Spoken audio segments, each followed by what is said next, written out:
Okay,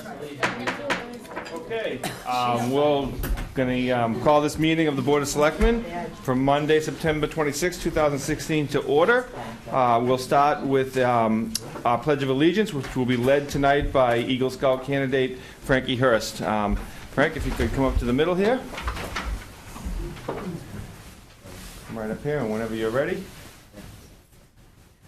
I pledge allegiance to the flag of the United States of America and to the republic for which it stands, one nation, under God, indivisible, with liberty and justice for all.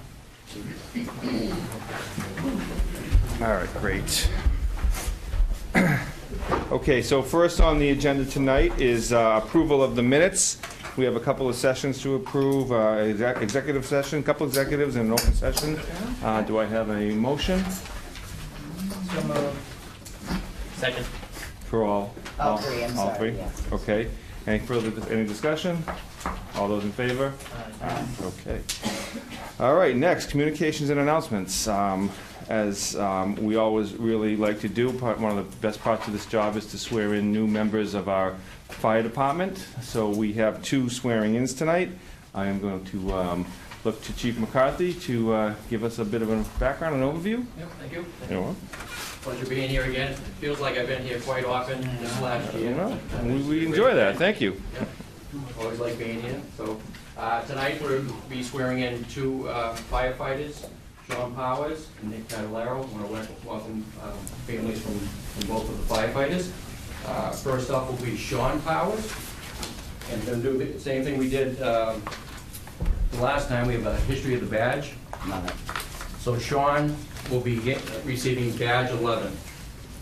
Badge number 11 is issued to permanent firefighter Sean Powers, having successfully completed your probationary period ending September 14, 2016. Charles Hood was the first firefighter to have worn badge 11 from 1957 to 1969 when he resigned to see a new career. Richard Schaefer was the next firefighter to wear badge 11 from 1969 to 1976 when he transferred to the Lawrence Fire Department. He later became the chief of the Lawrence Fire Department. William B. Dolan was the next firefighter to wear badge 11 from 1976 to 1982 when he was promoted to chief of the North Andover Fire Department from 1982 to 2007. James N. Crane became the next firefighter to wear badge 11 from 1983 to 2005 when he retired from the North Andover Fire Department. Sean Bushnell was the next firefighter to wear badge 11 from 2005 to 2013 when he transferred to Drake Fire Department. We trust that you, Sean, will wear badge 11 with pride and honor, with the knowledge that those who came before you have worked to make this job better for you, and that you have entrusted to remember those who will come before you as you prepare the way for those who come after you. Who's going to be putting your badge on? Yeah, we're going to swear in. Oh, we're going to swear in first. Yes, give me your finger. Going a little bit too fast. That's a very important Hurry. day. All right, if you wouldn't mind raising your right hand and repeating after me. I I, state your name. Sean Powers, Solemnly promise solemnly promise and affirm and affirm that I will faithfully, that I will faithfully, honestly, honestly, sincerely, sincerely, and impartially and impartially perform all the duties perform all the duties that are incumbent upon me that are incumbent upon me as a firefighter as a firefighter for the town of North Andover. for the town of North Andover. So help you God. So help me God. Congratulations. Right there. Thank you. Wonderful. Congratulations. Sean, now you Now you're.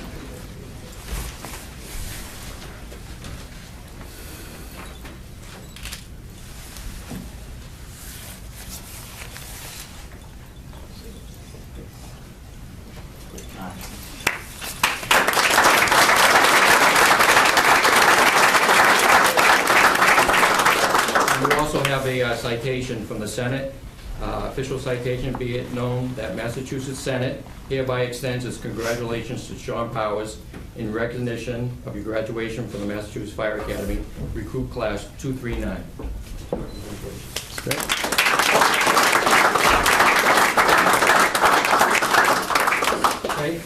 Next up, Nick Panalero. Nick is going to be issued badge 32. Badge 32 is issued to permanent firefighter Nicholas Panalero, having successfully completed your probationary year on September 14, 2016. Richard Dufresne was the first firefighter to have worn badge 32 from 1973 to 1984 when he retired for health reasons. Gary Wentworth, who is here with us tonight, was the next firefighter to wear badge 32 from 1984 to 2015 when he retired after serving 31 years. We trust that you, Nicholas, will wear badge 31 with pride and honor, with knowledge that those who came before you have worked to make this job better for you, and that you are entrusted to remember those who came before you as you prepare the way for those who will come after you. Congratulations.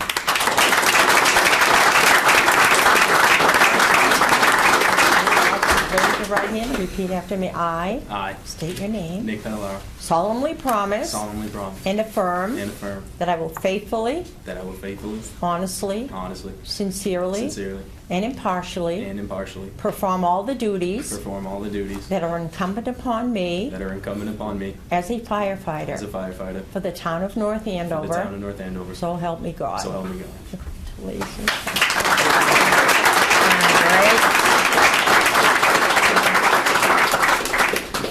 Next up, will we see the badge?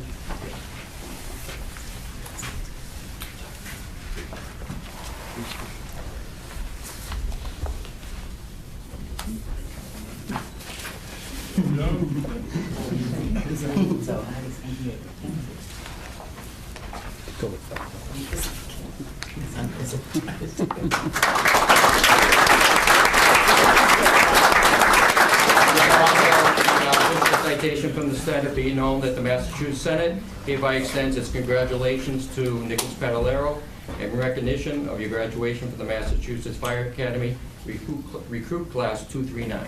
Congratulations.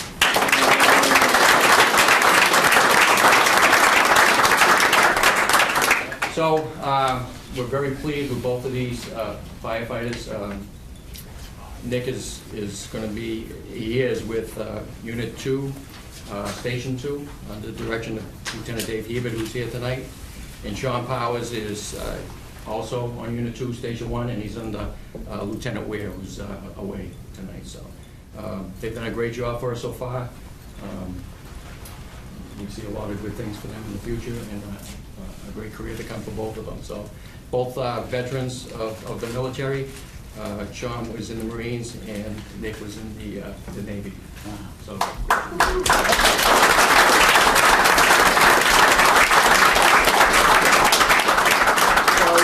Say thank you to both of you for your service to your country and now for your service to the town, and congratulations. And we look forward to seeing you in the future and seeing you around town. So thank you very much.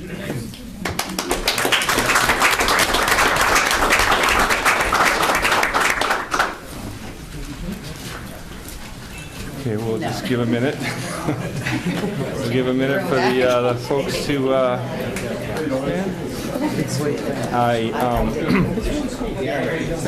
Connect dots, you know? Say hi to Mary. Every name said. Yeah, Paul, thanks. Good job, yeah. I like it. It's a nice thing. Important tradition. It is. Okay, so I'm going to, as the room shuffles out here, I'm going to use my my chairman's prerogative to just take one agenda item out of order. I'd like to have Mr. Frank Hurst come up here, and we're going to go through and hear a little bit about his Eagle project, a little background about him, and then we'll vote to accept that project. So, Frank, why don't we give them just one more minute to shuffle out.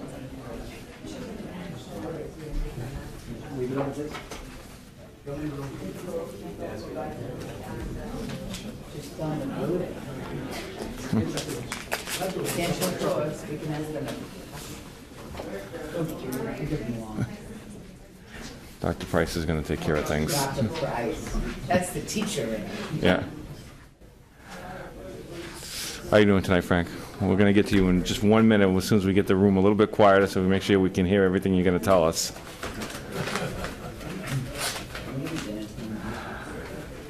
Okay, we'll just let Dr. Price come back in.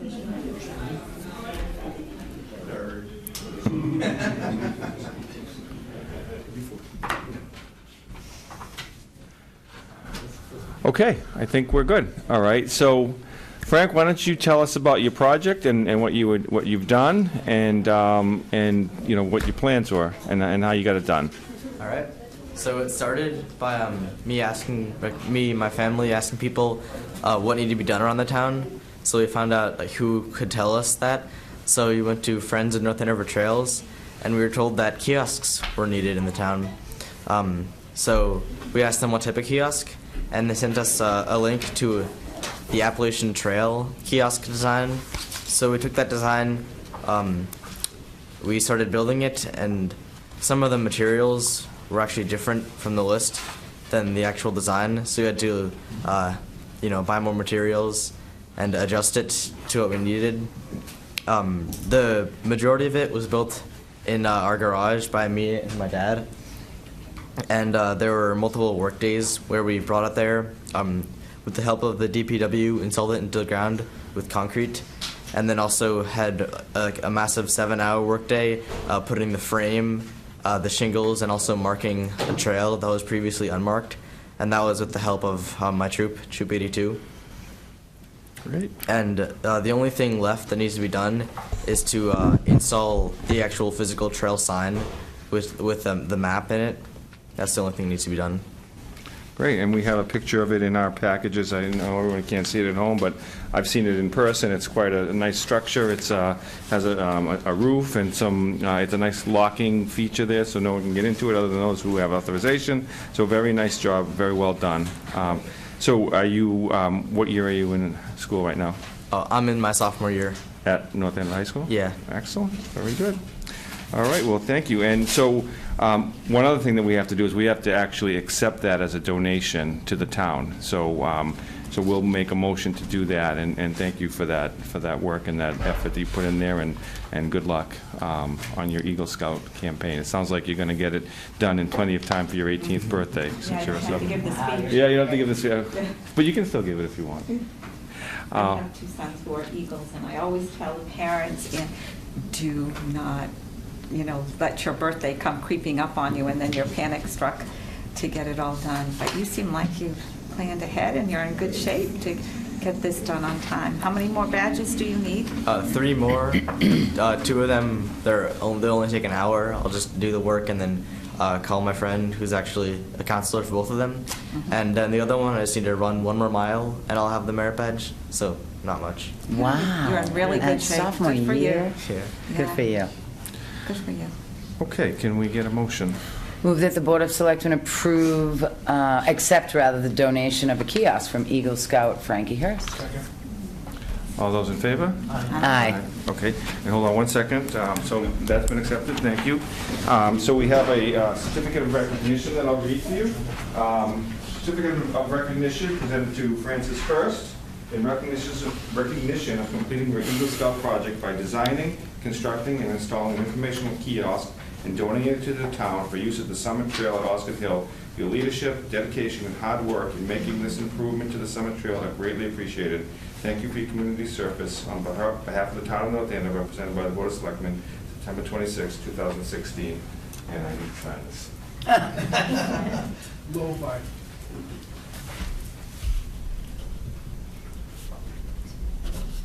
It's a right hand, Dan. I'll work fine with my left hand. Thank you, Frank, and thank you for all you've done. Thanks for Can I get a picture? Sure. Oh. Hold your certificate up. All right, smile, 1, 2, 3. Thank you so much. Thank you. Thank you. Post it on Twitter.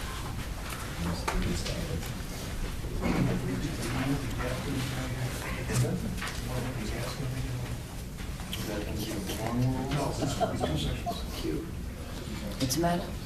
He wants to know if I told the You got this information from Waverly, something? Makes sense. Was that, is that a quick one? Yeah. Okay, so we'll take one more, so we don't have to have the gentleman from the gas company hang around for too long. So there's a request for permission to excavate Main Street from Waverly Road to 70 Main Street for the purpose of installing a new gas line.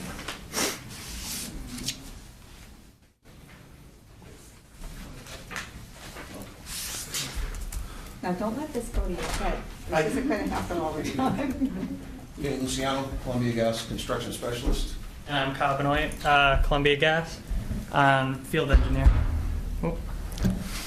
Okay, let's see.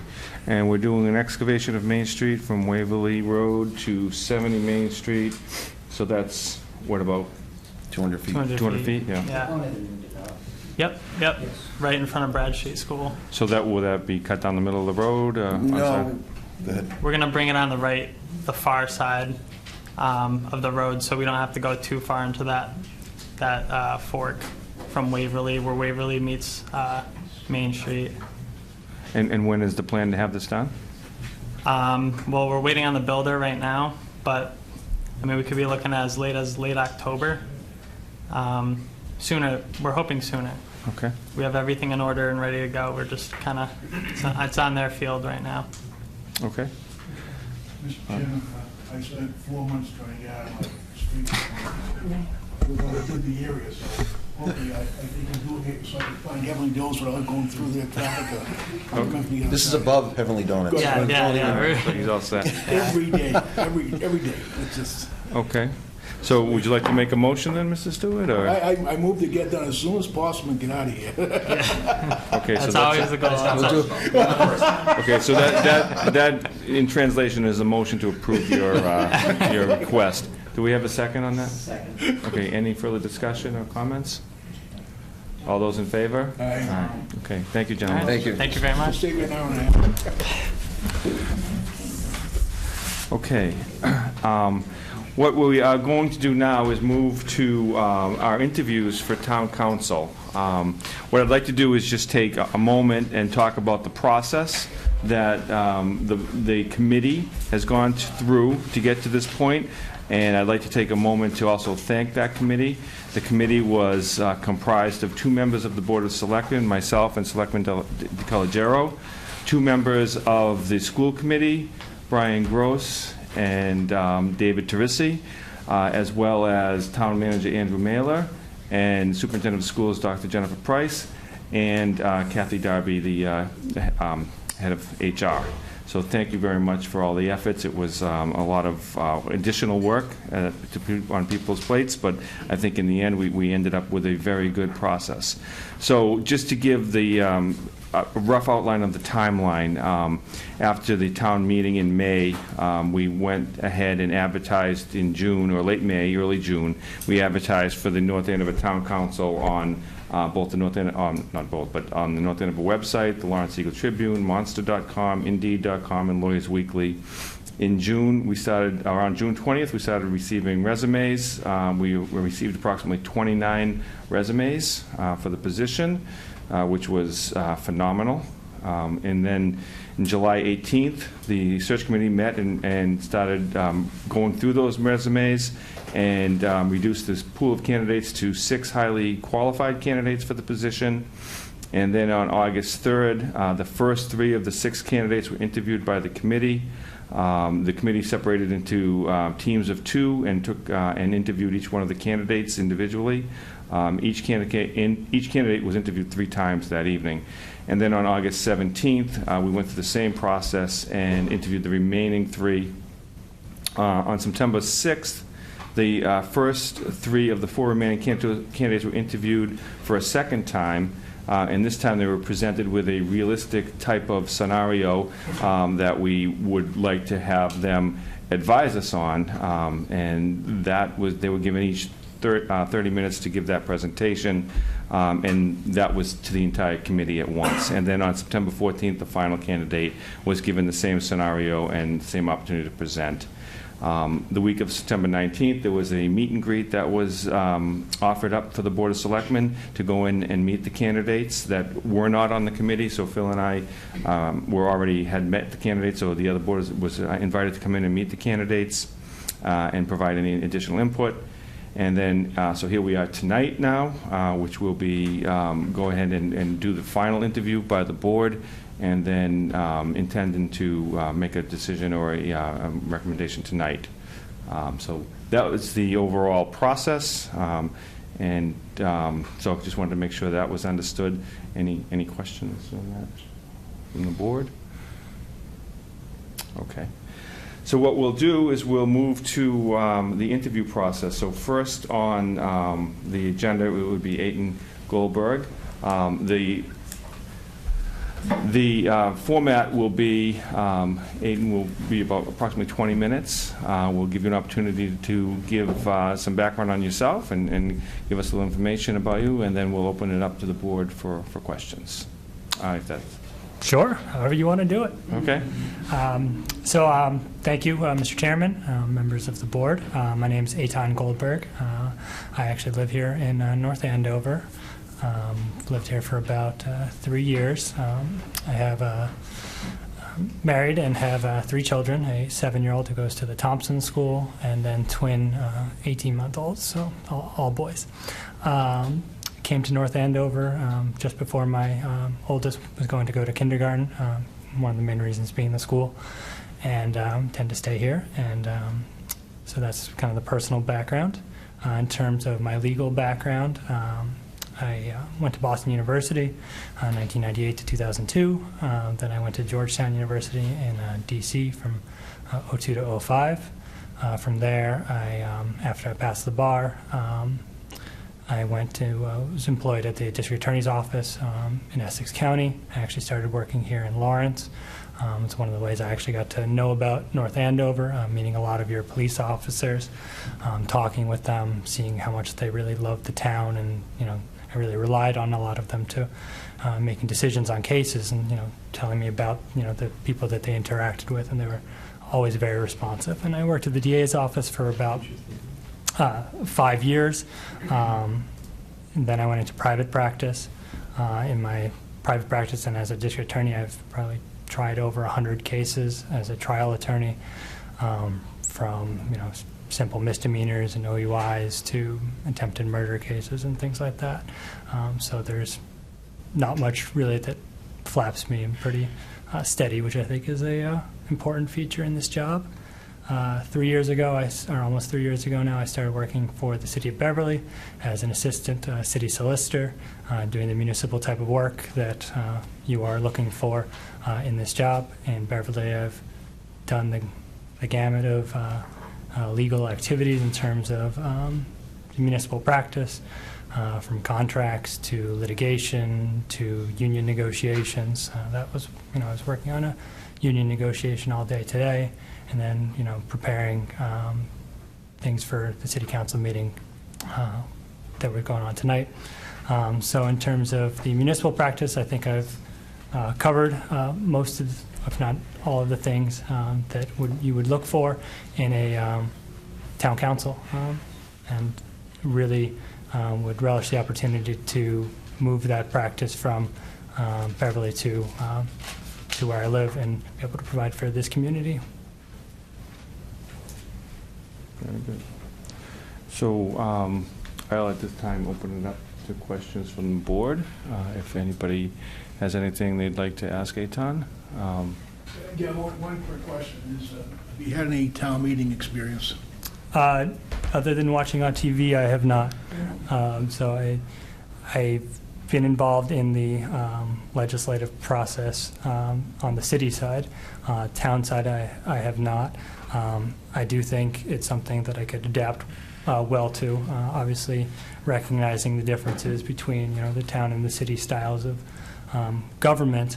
Writing warrant articles, things like that would be something that's new to me. Frankly, I think it would be something that's new in terms of how it's done for each town is different. So anyone coming to North Andover would have a new perspective on that. And I think it's something that I could pick up pretty quickly, but I would have to put some time and effort into learning it. And that's something I'm certainly willing and desiring to do. It's certainly be a challenge to learn something new, but it's something that I think I could certainly handle. So, Eitan and his two colleagues that are going to be before us tonight have been very open with us as a committee when we sat down and met with them. And so I didn't feel like this was a fair question to ask the first time or the second time that we interviewed you, because you came to us with so many questions yourself about the position, and it's a new one. It's not as if it's currently a trail that's been blazed. And so now that you've had the chance to interview with really a broad swath of people who I think represent our town, really well, what's the most intimidating thing about potentially being appointed to this position? I think the thing that's both most intimidating and also kind of the most fun is setting up the department from the beginning. Frankly, the legal aspects I think I can do really quite well. I think I've hopefully shown that to you in the scenario and answering your questions. But the idea that you've had a town council for a long time, someone who's good, someone who I've worked against in cases, who I very much respect. But all the files are, at that office. All the institutional knowledge is at that office, and taking that and setting it up. So, for instance, you have shared drives that everyone has access to on the employee side, and probably different ones for different departments. You're going to have to take all those files. I would recommend scanning them, getting them, organizing them, putting them into a way that they can be used effectively, so that if Phil, if you come with a question about water meters, well, I can go back and try to look and say, okay, this is what was done and told to you guys in the past. This is what I know about it, but I want to know, what the history is in North Andover, and trying to understand that history and being able to take what's done, my knowledge, and what the current question is, and putting those all together. I think I have a good idea of how I would go about setting up a department, what things you need in terms of computer equipment, legal subscriptions, things like that. But putting everything together and physically getting it all set so you have a working, running legal department, I think that's the biggest challenge for anyone coming on board. Definitely a big one. It was funny, we talked about that actually at one of our subcommittee meetings, about just how important that was, getting all that data. And for posterity's sake, but also for whoever fills this position's sake, making sure the town was in the best position possible. We have to get that information, make sure it's organized. For anybody who's watching at home, anybody in the audience, this is a position that's a standalone position, and it's one we talked about in our subcommittee meetings, that there's not going to be any support staff. Some attorneys like doing everything themselves. Some attorneys are intimidated by that. How do you feel about that aspect of being a one-man show? So that's been most of my career in practice. I've always written my own motions. I've never had a real paralegal to write motions or things for me. I've always written my own stuff, and frankly, I don't think I'd feel comfortable letting someone write something else that I'm going to put my name on and sign off on that I think is going to represent my client.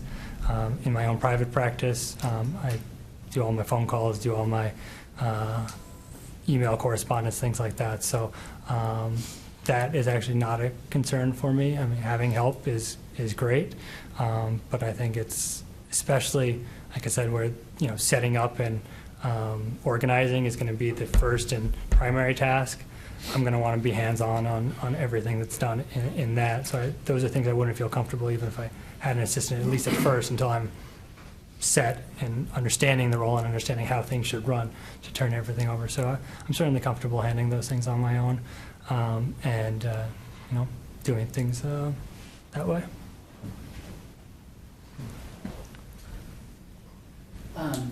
Really, the only question that I have, and it kind of goes a little bit off the board, I suppose, but so becoming a town council, obviously there's politics attached to it. And many opinions, strong opinions, differing opinions, views and what have you. How do you think that you would handle a situation where you may have, two selectmen or a town manager or, competing interests kind of looking for your opinion on something? And how do you feel that you'd be able to handle those more, I don't want to say complicated, I'm at a loss for the word, but those kind of heated situations, let's say. Challenging, thank you. Challenging. I would use the word delicate. I mean, I think that I think it's frankly one of the most interesting parts about the job is that you have that aspect to it. And I think I talked about this with Rosemary. I think it's a great question. The way I handle it is that my client, in my opinion, is the town. So the Board of Selectmen is appointing authority, but the client is the town. So that's where I take my cues from. You know, if someone asks a question, and sometimes I'll have to rephrase and try to figure out what exactly the question is, because it might be a big issue, and from a legal perspective, what's the question? Mm-hmm. Then we can get on to policy and stuff like that, but you come to me first, I think, for legal, so I'd say, what is the legal question? You know, tell me about all the different opinions and things like that, but I'm going to answer your legal question first. And I think in the end, I always fall back on, you know, the job of the town council is to protect the interest of the town. One, financially, you know, the taxpayers pay for all of this, for the salary, for everything that goes in. So, you know, if I get the sense that someone wants a particular answer, but the answer to the question that I have from a legal perspective and what's going to be best for the town in the long run is different, then that's what I'm going to tell them. I kind of think of it the way I've done a lot of juvenile work in my career, and oftentimes I'm hired by the parents. Right? And the parents will tell me, okay, I'm paying your bill, this is the result and this is what I want to see. And I always tell them up front, that's great, I appreciate that you've hired me, but your son or daughter is my client. And what they want is what I'm going to do, whether you really like that or not. And if you don't want to pay me, then you don't have to pay me. That's your call. But my job is to my client. And so that's kind of the approach that I take. Good, thank you. Hi, Tom. Nice to see you again. You too. So you are an assistant city solicitor, or are assistant city solicitor. How do you think you'll prepare for that jump to be the town council? And we've talked a little bit about town meeting. Town meeting can be a really interesting experience. It's great fun. It's a good Yankee tradition here in New England. How do you think you'll prepare for that, not having attended or kind of know what's going to come before you? A lot of important decisions are addressed at town meeting, and sometimes we get questions from the audience that none of us could in our wildest dreams expect, or someone gets up and speaks and can totally turn everybody's opinion and vote. So how would you prepare for that? So I think the way, I was going to answer the second question about town meeting, I think try to go back and watch previous town meetings. I think we have, you know, with the North Andover GovCAM, good access to materials. I think that's one way. And I think I would really rely on the people here in town, the employees, the Board of Selectmen, talking to you individually about experiences that you've had at town meeting, talking to the town manager, different department heads. Starting there, and then really, you know, work hard on getting the warrant articles and things like that ready in advance. One of the things I've learned from my experience as assistant city solicitor, and also watching, you know, my current boss is the city solicitor, is how to prepare for questions. And I think that's one of the things that I've learned through my experience and also through my educational training. It's what you know is very important. Anticipating the questions is equally important. So if I know something is going to be an issue, and you can't prepare for everything, but you know, if there's going to be an issue related to a school or bonding or something like that, I would do my best to, you know the issue, but then also focus on, okay, what would be I usually go with what would be the toughest question that I could be asked that I don't know the answer to right now, and try to prepare, you know, as many of those as I can in advance. So if you get them, great. There is going to be the one that you don't know the answer to, and you have to say, you know, I'm going to try to look that up right now. It's a good thing about the internet, is that there's a lot that you can look up if you know the right places to go to, and just being as prepared as possible by asking questions and doing your homework. So I think, it's something that I could jump into, but it's going to take diligence. Thank you.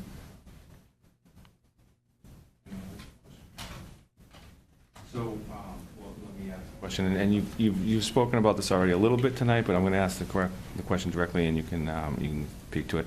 So, what interests you about becoming the legal counsel for the town of North Andover, and what makes you feel, or what would make you a good fit for that position? Well, I think I did allude to it a little bit, but to answer the question directly, the municipal law is frankly really interesting to me, that it's something where you can do something different every single day. One day you could have a question about schools and school building, and the next day you could be dealing with the Board of Health about, ordinances related to chickens, and then the next day you could be doing, a multi-million-dollar road project.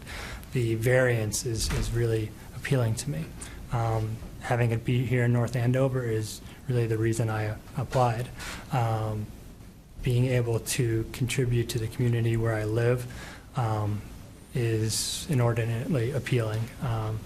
Being able to do my trade, which I really like to do, and also benefit the community, I think that's something that I value, and that's why I applied to the job. Frankly, the commute doesn't hurt. That would be ideal, and as I did say, I do have 3 relatively young children. The ability to stay at work, go home for dinner and come back for a Board of Selectmen meeting is really appealing, where now I stay and I don't get home till 9:30 at night on those nights, or on nights when City Hall is open late and I don't get to see them. So I think that aspect of it, that would allow me to go back and forth, and if I want to come in on a weekend, on a Saturday, and 2 hours during the day, it's much easier to do that than it is to drive to Beverly and to come back. And those are things that I would anticipate doing if I were town council. I don't see it as a Monday to Friday 9 to 5 job. I see it as a job that is at least that, or the comparable hours that town hall is open. But it's more than that, being local. If a department head has a question on a Saturday and calls me, it's something that I can take and that I would anticipate taking. If emergencies come up, things that happen that you need legal advice on, and it's not always 9 to 5, and I think being in town enables me to do that, and it's something that I look forward to.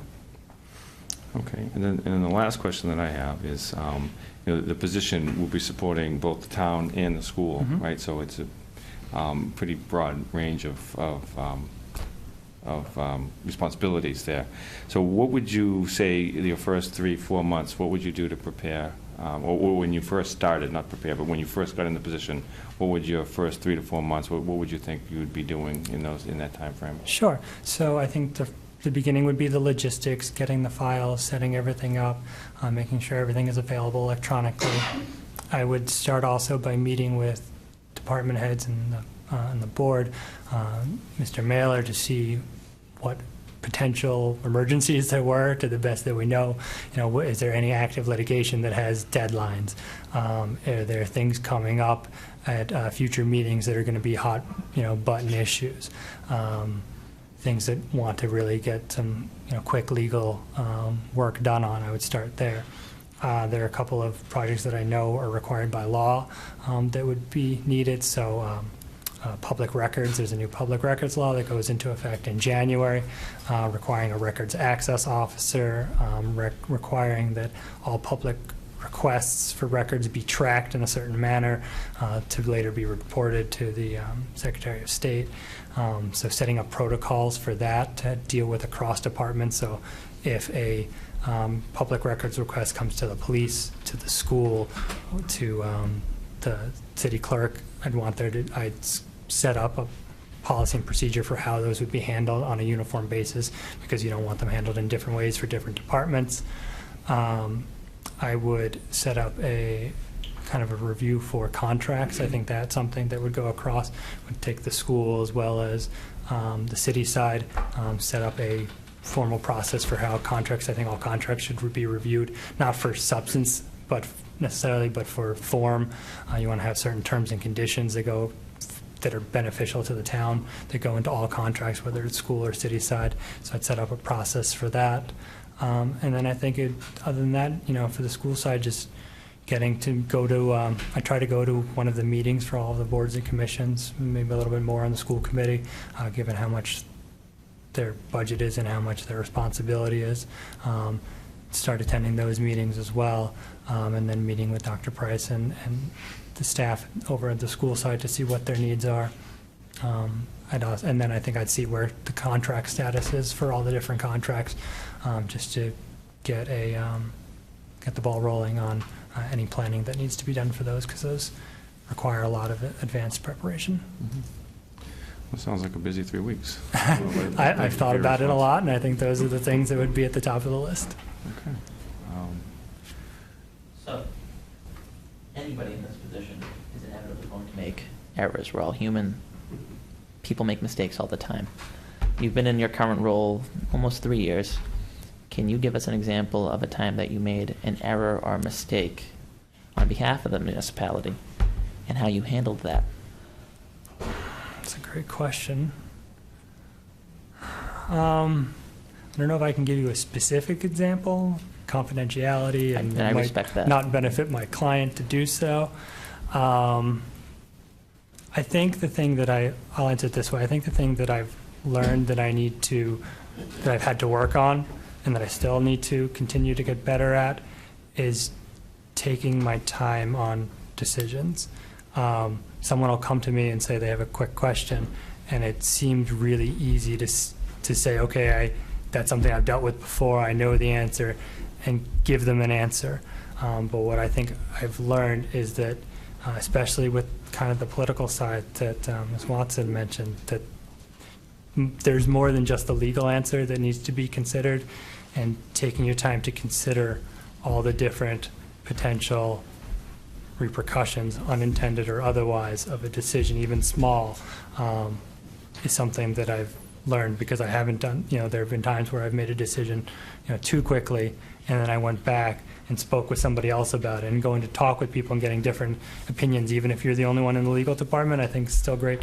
There are people in purchasing that have been there and know a lot. There are people, in HR that have been around and know a lot, and going to talk with them just about the issue.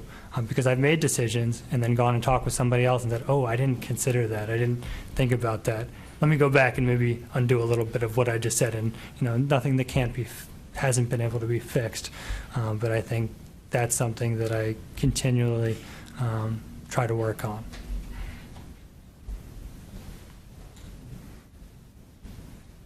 Any other questions from the board? Anybody? Well, Eitan, I want to thank you for your candor and your upfrontness and being, speaking direct to us. So thank you very much. And I guess at this point we'll be in contact with you. Thank you very much. Thank you so much for coming in tonight and for going through the whole process and being very, very open to that. So thank you. I appreciate it. Thank you. Thanks, Eitan.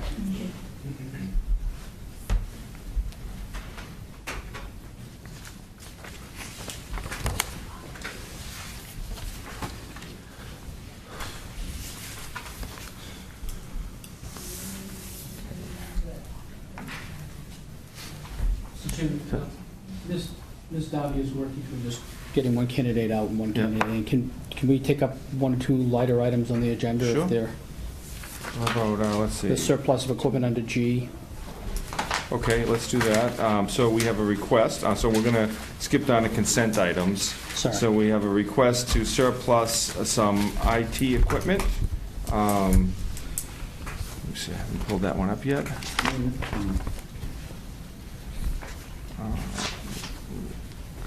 Move that the Board of Selectmen approve the request of IT Director Chris McClure to surplus equipment listed in the memorandum dated September 12th. Second. Okay, we have a motion and a second. Let me just look at the list. I want to see what the equipment is. Any further discussion? No. Looks like a bunch of... We're there, but... Okay, some of them are going to North Andover High School, it looks like. So any further comments? All in favor? Aye. Aye. Can take one more, J. As you know, annually, Wheelabrator has contributed to the counter intervention program. Okay. So we have a donation in the amount of $10,000 that is being donated by Wheelabrator to be used for trauma intervention program services. Wheelabrator is a great community partner and has always stepped up to support many programs in North Andover. So we thank them. Can never thank them enough. They're always there for us. So do we have a motion for this? So moved. Second. Okay, we have a motion and a second. All in favor? Aye. Okay, thank you again to Wheelabrator. Okay, I see we have our next candidate has come into the room. Suzanne, why don't you come up here? Good evening. Good evening. The process tonight will probably be about a 20-minute interview process. We'll start out with some opening comments from you. You can introduce yourself, maybe give us a little of your background, and then we'll open it up to questions from the board. Okay, great. Okay? Thank you very much for inviting me here for this interview. I'm very excited to be here. I have 20 years experience as a municipal attorney, and I've also been living in the Merrimack Valley for 20 years. I live in Amesbury, as you can see from my resume. And currently I am an attorney with the City of Newton Law Department, and I have been there for about a year and a half and had some very measured success there. So I was hired to resolve a lot of comprehensive permit litigation and issues with the Zoning Board of Appeals. And since being there, I was able to obtain one of the first decisions upholding a ZBA denial of a comprehensive permit that the Housing Appeals Committee has issued since 2008. So that was a very successful experience, and that was also appealed to Land Court, which the court upheld. I've also worked on economic development projects there that involve land use and public construction. Prior to that, I was a city attorney for Gloucester, and Gloucester is very similar to North Andover in that it has the same population and the same square miles, so that you have the same issues that are that you deal with here as you would in Gloucester, as I did in Gloucester. And so my background there, I think, is very applicable. There's a lot of land use issues with environmental, that sort of tension between, I know North Andover is very interested in preserving your open space, and you're also are interested in the economic development, and so there's that tension there. And so I'm very familiar with those issues in that. And I had a lot of measured success there as a member of the management team that brought Gloucester from in a very sort of difficult financial situation to a very strong bond rating. And we also permitted a hotel in an area that was blighted, that was underutilized in the waterfront.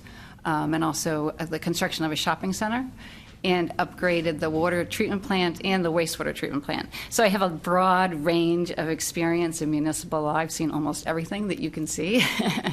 And I am very excited about being able to work here and to work with this board in being the first in-house counsel and creating that position. In Gloucester, I was a sole attorney for a number of years, so I'm very familiar with that and how that operates within a town. Thank you.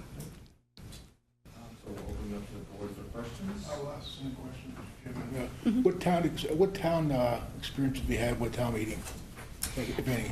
I have not been to a town meeting, but I do understand that the town meeting is the legislative body of the town, which is similar to a city council in a city. And so the warrant articles would be the same as a motion that the city council would consider. And those are also typically public hearings where there's a lot of input from the citizens and the constituents, and a lot of sort of responding to input with regard to that. So I do have a lot of experience in terms of the legislative process. Yep.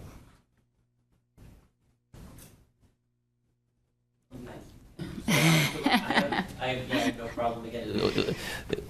Being on the subcommittee, I mean, we had, some conversations went really, smoothly. Some conversations lasted a lot longer, and so I feel like we've really peppered, Suzanne quite a bit, actually, because we got to meet with you on a night where there were no other meetings because you had to reschedule. So we really went after you. But so you've had the chance to meet with the subcommittee twice. Mm-hmm.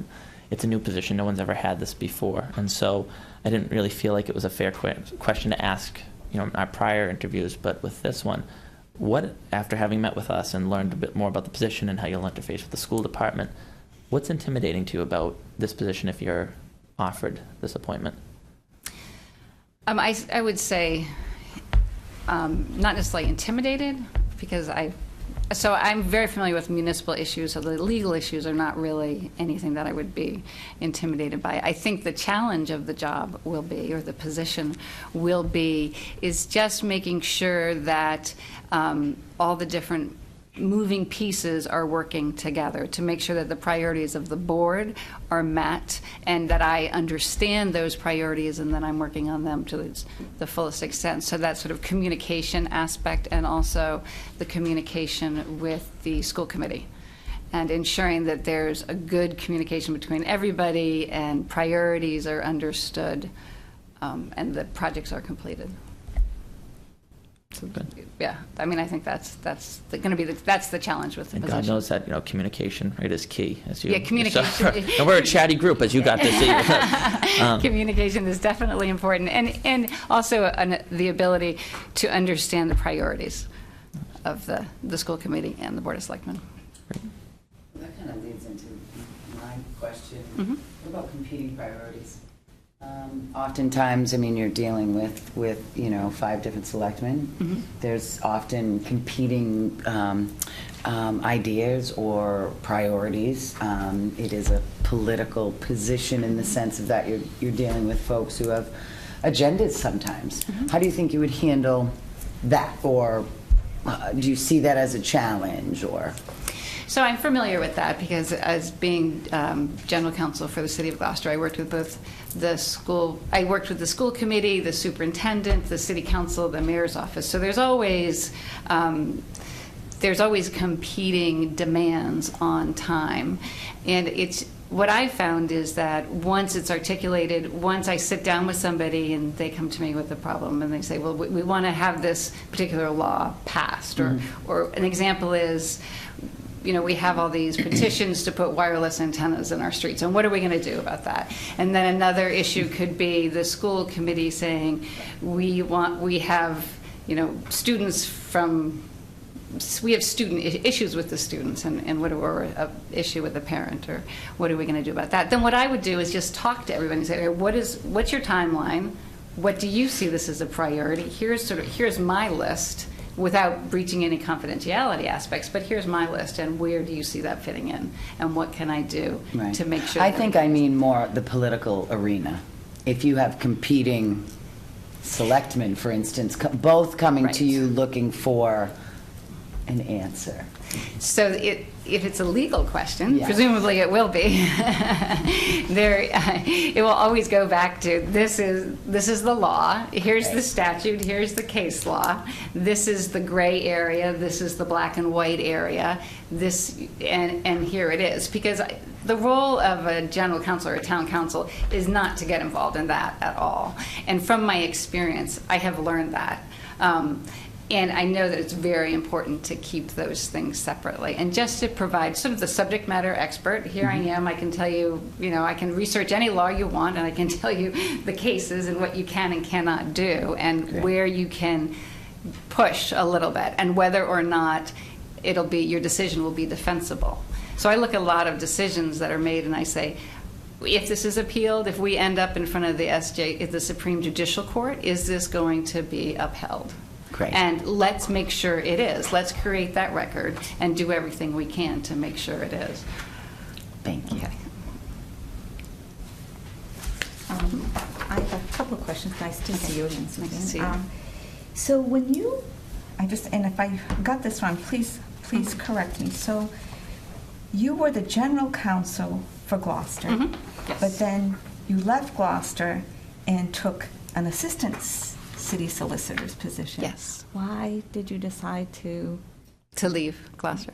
Yeah, in kind of a lesser role, so to speak. Maybe not. Maybe it's. Yeah, so Let I you would say that explain. I can explain that. So I was able to work in Gloucester for 20 years, and my family is in Gloucester, my parents and my sisters. And during that time I had my children. So my children were able to spend their time in Gloucester with their cousins and their grandparents, and I was able to work in Gloucester, and that worked out absolutely perfectly. And so there was a synergy. So the mayor in Gloucester, Mayor Kirk, decided to leave her position midterm. My children were both in college at that point. So it was a perfect time for me to say, okay, I'm ready to sort of as you will, go across the bridge, because Gloucester's an island. I've been on the island for a very long time. So I thought it's time to go across the bridge, since my children are. In going to Newton, actually, it's a different role, but it's not, I would not say it's a step down at all. I've had an amazing experience there, and the level of legal advice and the level of discourse among the board members, it's a very sophisticated community and a lot of very challenging issues that I've been dealing with. So I wouldn't say at all that that's sort of a step down, but it is different, and what it has allowed me to do is to work closely with colleagues that are very knowledgeable in the municipal law field. And now it's a perfect time. This position here is very exciting for me because I've been the general counsel, and now I've had that experience of working with colleagues and being successful there, so I can come here and know that I've had that feedback of working with other people, and so know that, yes, I was on the right track. I am. The decisions will be defended, and they will prevail. So. Okay, I'm trying to ask the same questions of. This first one was a little different than the other. Seeing how that you have worked in city form of government, we have town meeting form of government, we have town meeting, how do you see yourself to prepare for something that you haven't really worked in, meaning town meeting? How would you prepare for that meeting? And just to give you, sometimes we'll prepare like crazy, and then someone will stand up and turn us just like, whoa, we didn't think of that, a citizen from the community or whatever. How will you prepare for kind of what? How do I prepare for something like that? Yeah. So what I would do is, obviously, it would work very closely with the town manager and this board in sort of developing the warrant and looking back. I would personally, what I would do is I would look back over how it's been handled historically from the town. I know that you can watch it on the videos, the old town meetings, and look at the old warrants and find out as much about it as possible. And then also, because it would be an in-house position and working with the different departments and boards and commissions, I would have an understanding of any issues that are going to arise in the town. And that's sort of the beauty of being, within the organization, is knowing what could come up and being prepared for that. And I've had that, as I was saying earlier, as at city council meetings, there could be issues that would come up that, it was in a large auditorium. And that if I was at a city council meeting and there's the opportunity for public comment or something on the agenda, and they say, oh, Suzanne's in the room, come up here and answer this question. So I have had that experience of being on the spot in a large auditorium and having to respond to questions. Thank you. Okay, so my question, Suzanne, is so you've been in Gloucester, you've been in Newton, and so what interests you now to leave Newton and come here to North Andover, and what makes you feel that you'd be a good fit for this position?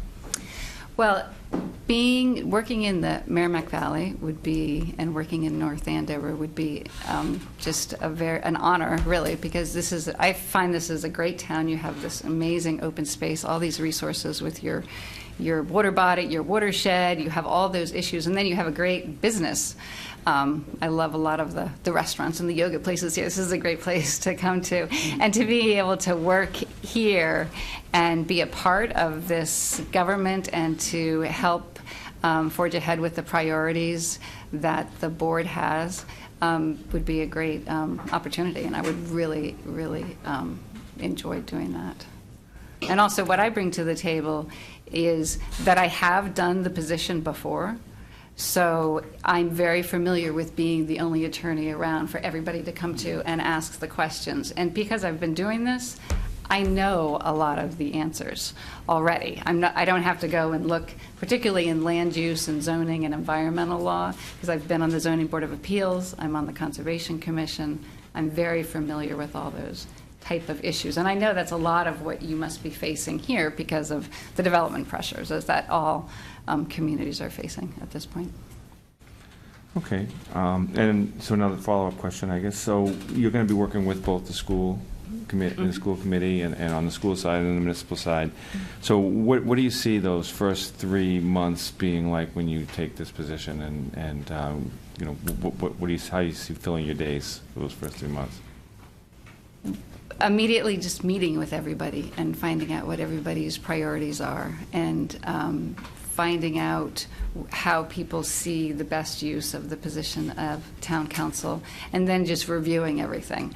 Reviewing the ordinances. I've looked at your ordinances and your charter, but you have your zoning ordinances and your master plan, and sort of looking at what can potentially, where are the areas that would be, are sort of a priority? What needs to happen first? Where's the weak parts that I can help with? And also just getting a handle on any of the litigation or any of the other legal issues that are existing right now, and what type of solutions that we can work together to find for those problems.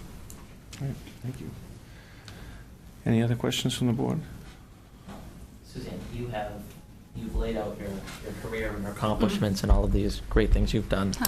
As have Right. everybody else who we've interviewed. Right. But I want to ask the question. So, nobody is perfect. Every attorney, whether it was early in their career or perhaps just an accident later on, made an error. And so I wanted to ask, has there been a point in your career, either in Gloucester or Newton, where you did make a mistake or you did second guess an opinion, and how did you handle that? Yes, I think a really good example of that is, so Gloucester was faced with this issue of a charter school. I think I mentioned this earlier, but a charter school coming into Gloucester, the charter was granted, and it was very controversial because the city council and the mayor's office and the school committee felt that the charter was given in error. And so I was faced with a situation of having different committees wanting to pursue appeals of that charter, but I knew the law. There's a case right on point that they didn't have any standing to do it. They wouldn't be able to do it. And so I see what I learned from that, where I sort of failed in that, is my ability to communicate that to the various groups in a way that they understood that what I was saying was, this is your legal position and not a political position. So that was a sort of a challenge. But I've learned a lot from that experience. So now I know to make sure to inform clients, like, this is the law. You can make the decision you want to, but this is the most likely event. And in that instance, what ended up happening is each of the various groups got pro bono attorneys to represent them in court to appeal the granting of the charter, and it was dismissed. But to a certain extent, they made the right choice, because in the end, the school failed. So they knew, it's one of those choices that are challenging to make. And that's sort of the tension you were saying that you were addressing before. Yeah. Great. Any other questions from the board? Well, Suzanne, on behalf of the board and the search committee, I want to thank you for going through the process and for being open and direct with us and answering all our questions. And you will be here for us soon. So thank you Great. very much. Thank you very much. Thank you. Sure. Yeah, we'll take a 2-minute recess while we bring in the next candidate, and we allow Mr. Stewart to take a short break. We should have commercials. We should have commercials. Why don't we have commercials? Some music that plays in the background. Right, something. Anyway? Just sponsors, We can help. a public service announcement from Stanford. There you go. You got something? No. Don't want to embarrass myself. Yeah, really. Why, we all do. I was just going to say, we all do, it's already happening. One advantage of not living in your head. Yeah, that's, I'm learning that. Your famous robot videos.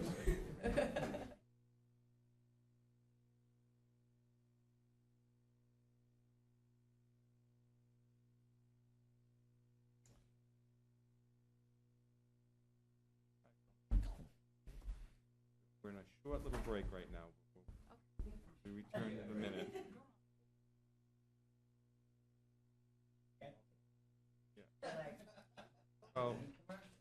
Well, Mr. Stewart is out because he's heard this already. What I'll tell you, the process for tonight will be about a 20-minute review by the board. First part of it will be an introduction from you of yourself and your background. Then we'll open it up to the board for questions. Okay, so we'll just let Mr. Stewart get settled, and then we'll Get that started.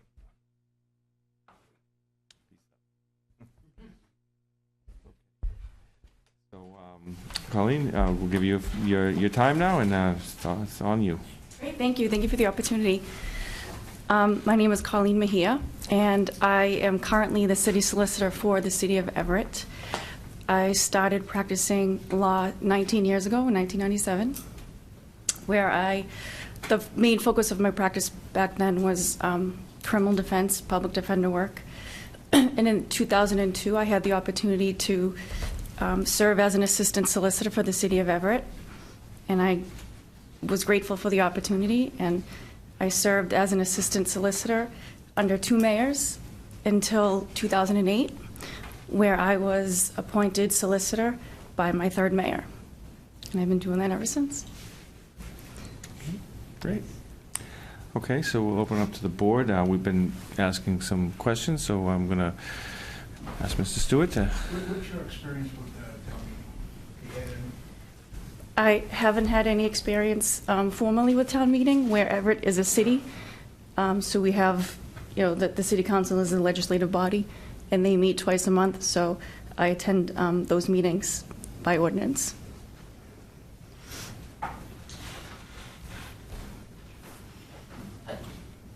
I've had plenty of time.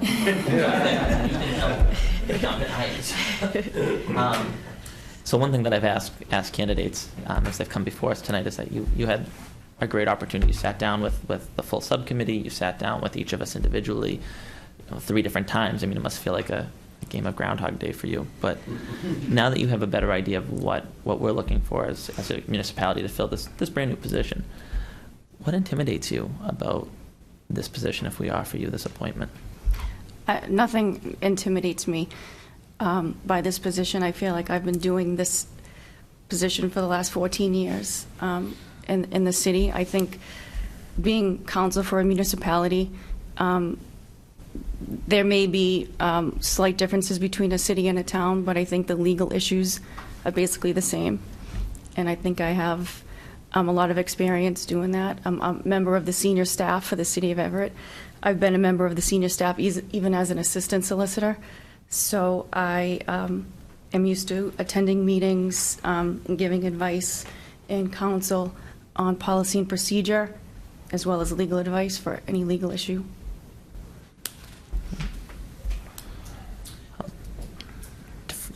I go a little different.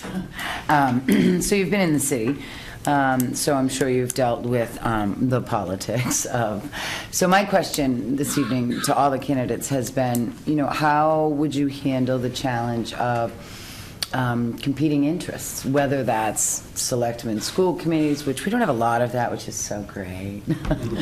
But you could have competing interests or competing agendas of any one of the 5 selectmen or what have you, and how would you handle the challenge of that when maybe 2 selectmen are coming to you looking for different answers, but about the same problem? How do you view that, and how do you think you would do with that? That happens on a regular basis in Everett. I figured. And I completely take the politics out of it. Great. And what I do is I research the issue, depending on what the issue is, and give advice on what would serve the best interest of the city. Perfect. And that's great.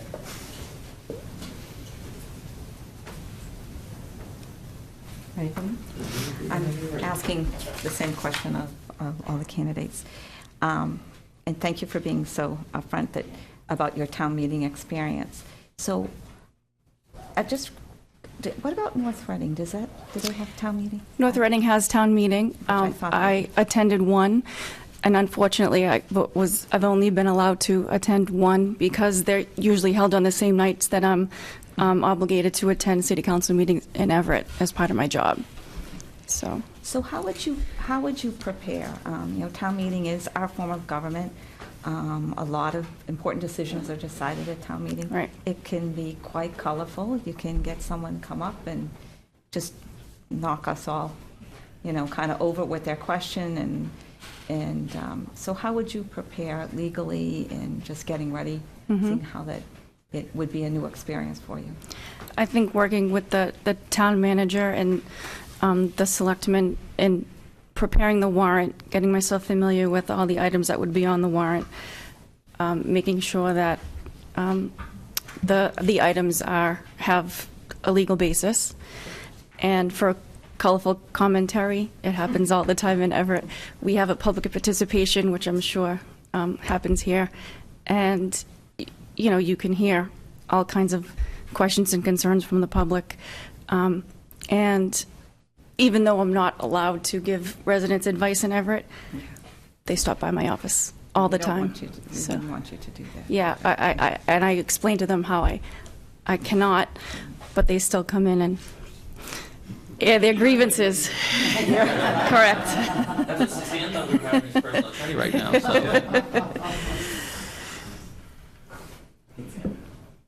Thank you. So, Colleen, what interests you to coming to North Andover as a town council, and what makes you a good fit for that position?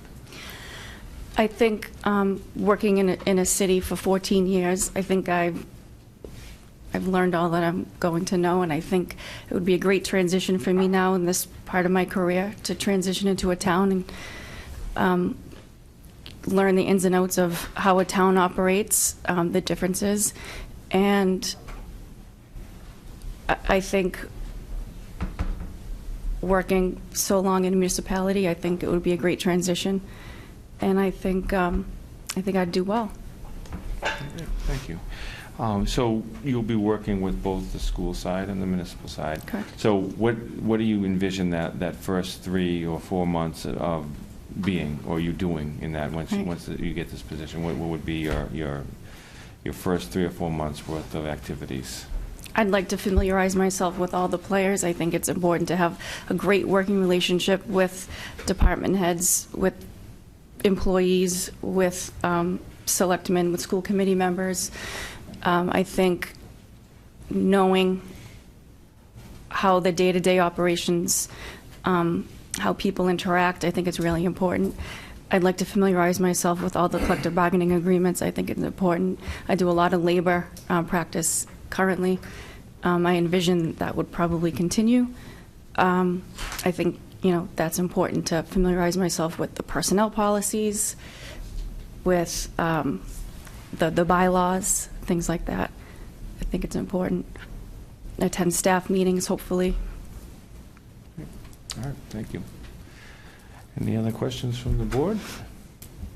Yes. So, we talk a lot about your accomplishments, and everybody does, and that's why you're here. It's an interview, you want to say all these great things, but we're all human, and we all make mistakes, whether it was early in your career, whether it's been as recently as last week. And so I wanted to ask you about a time that perhaps you made an error or there was a mistake, and how you either counseled the city or somebody associated with the city, and how you handled that. It was probably back in 2004. I had a court date wrong in my calendar. I missed the court date, and the city defaulted on a case. It was a redemption center who was in. We had filed a complaint against a redemption center. It was a new ordinance where you had to apply for a license to become a redemption center, and there were certain requirements as to what part of the city it could be in, 1,000 feet away from a school, this, that. And this was a pre-existing redemption center. The city council they were the licensing authority. They had asked me to file a complaint against them. I filed a complaint against them. I missed the court date. And we resolved it by just really allowing them to exist. Had a nice conversation with the owner, did some supervision, and it worked. They're still there. It worked out well. That's like that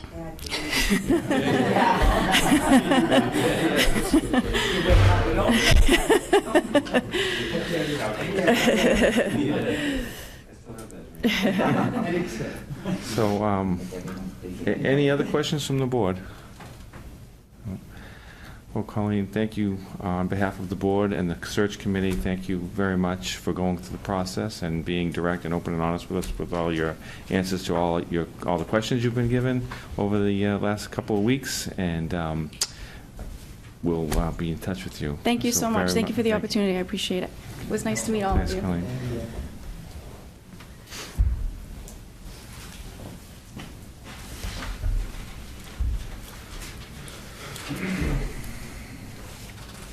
Okay, we'll just give a few minutes. Okay, so we are going to move to consent items, and what? That's it? No, that's not it. The first item on the consent item is vote for town council. Oh, I'm sorry. So Like, what's we'll. happening? Did you So- have that dream they talked about? So. My apologies, too. No, that's fine, that's fine.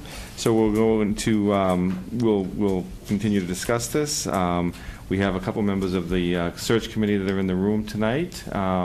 Thank you again for giving all your time to that, or 3 members of the search committee. Any words you want to add or anything at this time, or?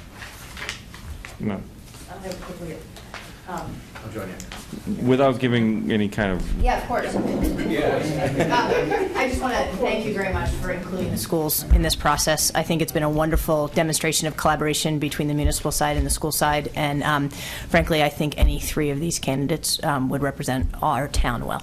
Yeah, and just on behalf of Mr. Teresi, who could not make it this evening, the process was very transparent. Obviously, through the monologue in the beginning of the meeting, it was very rigorous. I think the amount of detail and the amount of vetting that these candidates have had is at a level that I think far and exceeds the expectations, at least on the committee. And I think that you have 3 qualified candidates, and I look forward to your decision this evening. So thanks. Thank you. Thank you. That really is true, Mr. Chairman. We've got quite a large number of qualified people who are interested in this job, and so I think it says a lot about North Andover that so many people wanted to come here and blaze a new trail with this new position. So I was really excited about it, and I thank my colleagues actually for letting me be a part of it. Okay, great. I think with that, we're ready. If there's anyone who would like to make a motion on behalf of one of the finalists, we're ready to do that at this point. Mr. Chairman, I'd like to make a statement first, if you don't mind. I think it's clear cut who's going to be picked for this job. It's unfortunate Mr. Teresi's not here right now, because he served back in the 90s on these boards. If this was brought before the board back in the 90s, you see 100 people in the audience looking for $50,000 for a teacher's salary.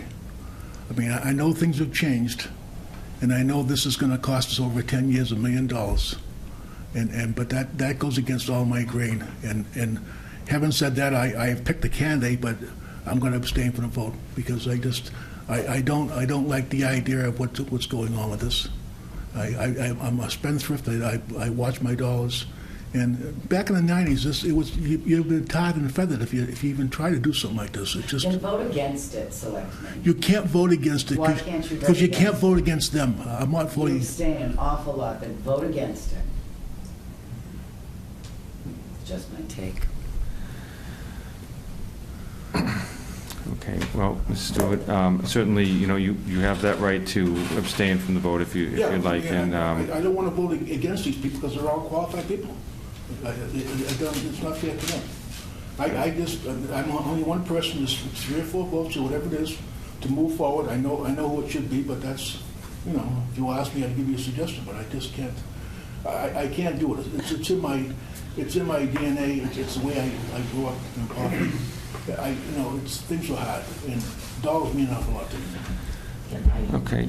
I'd like to say, so it's unfortunate because I know that Chairman Teresi, because he chairs the school committee, can't be here tonight.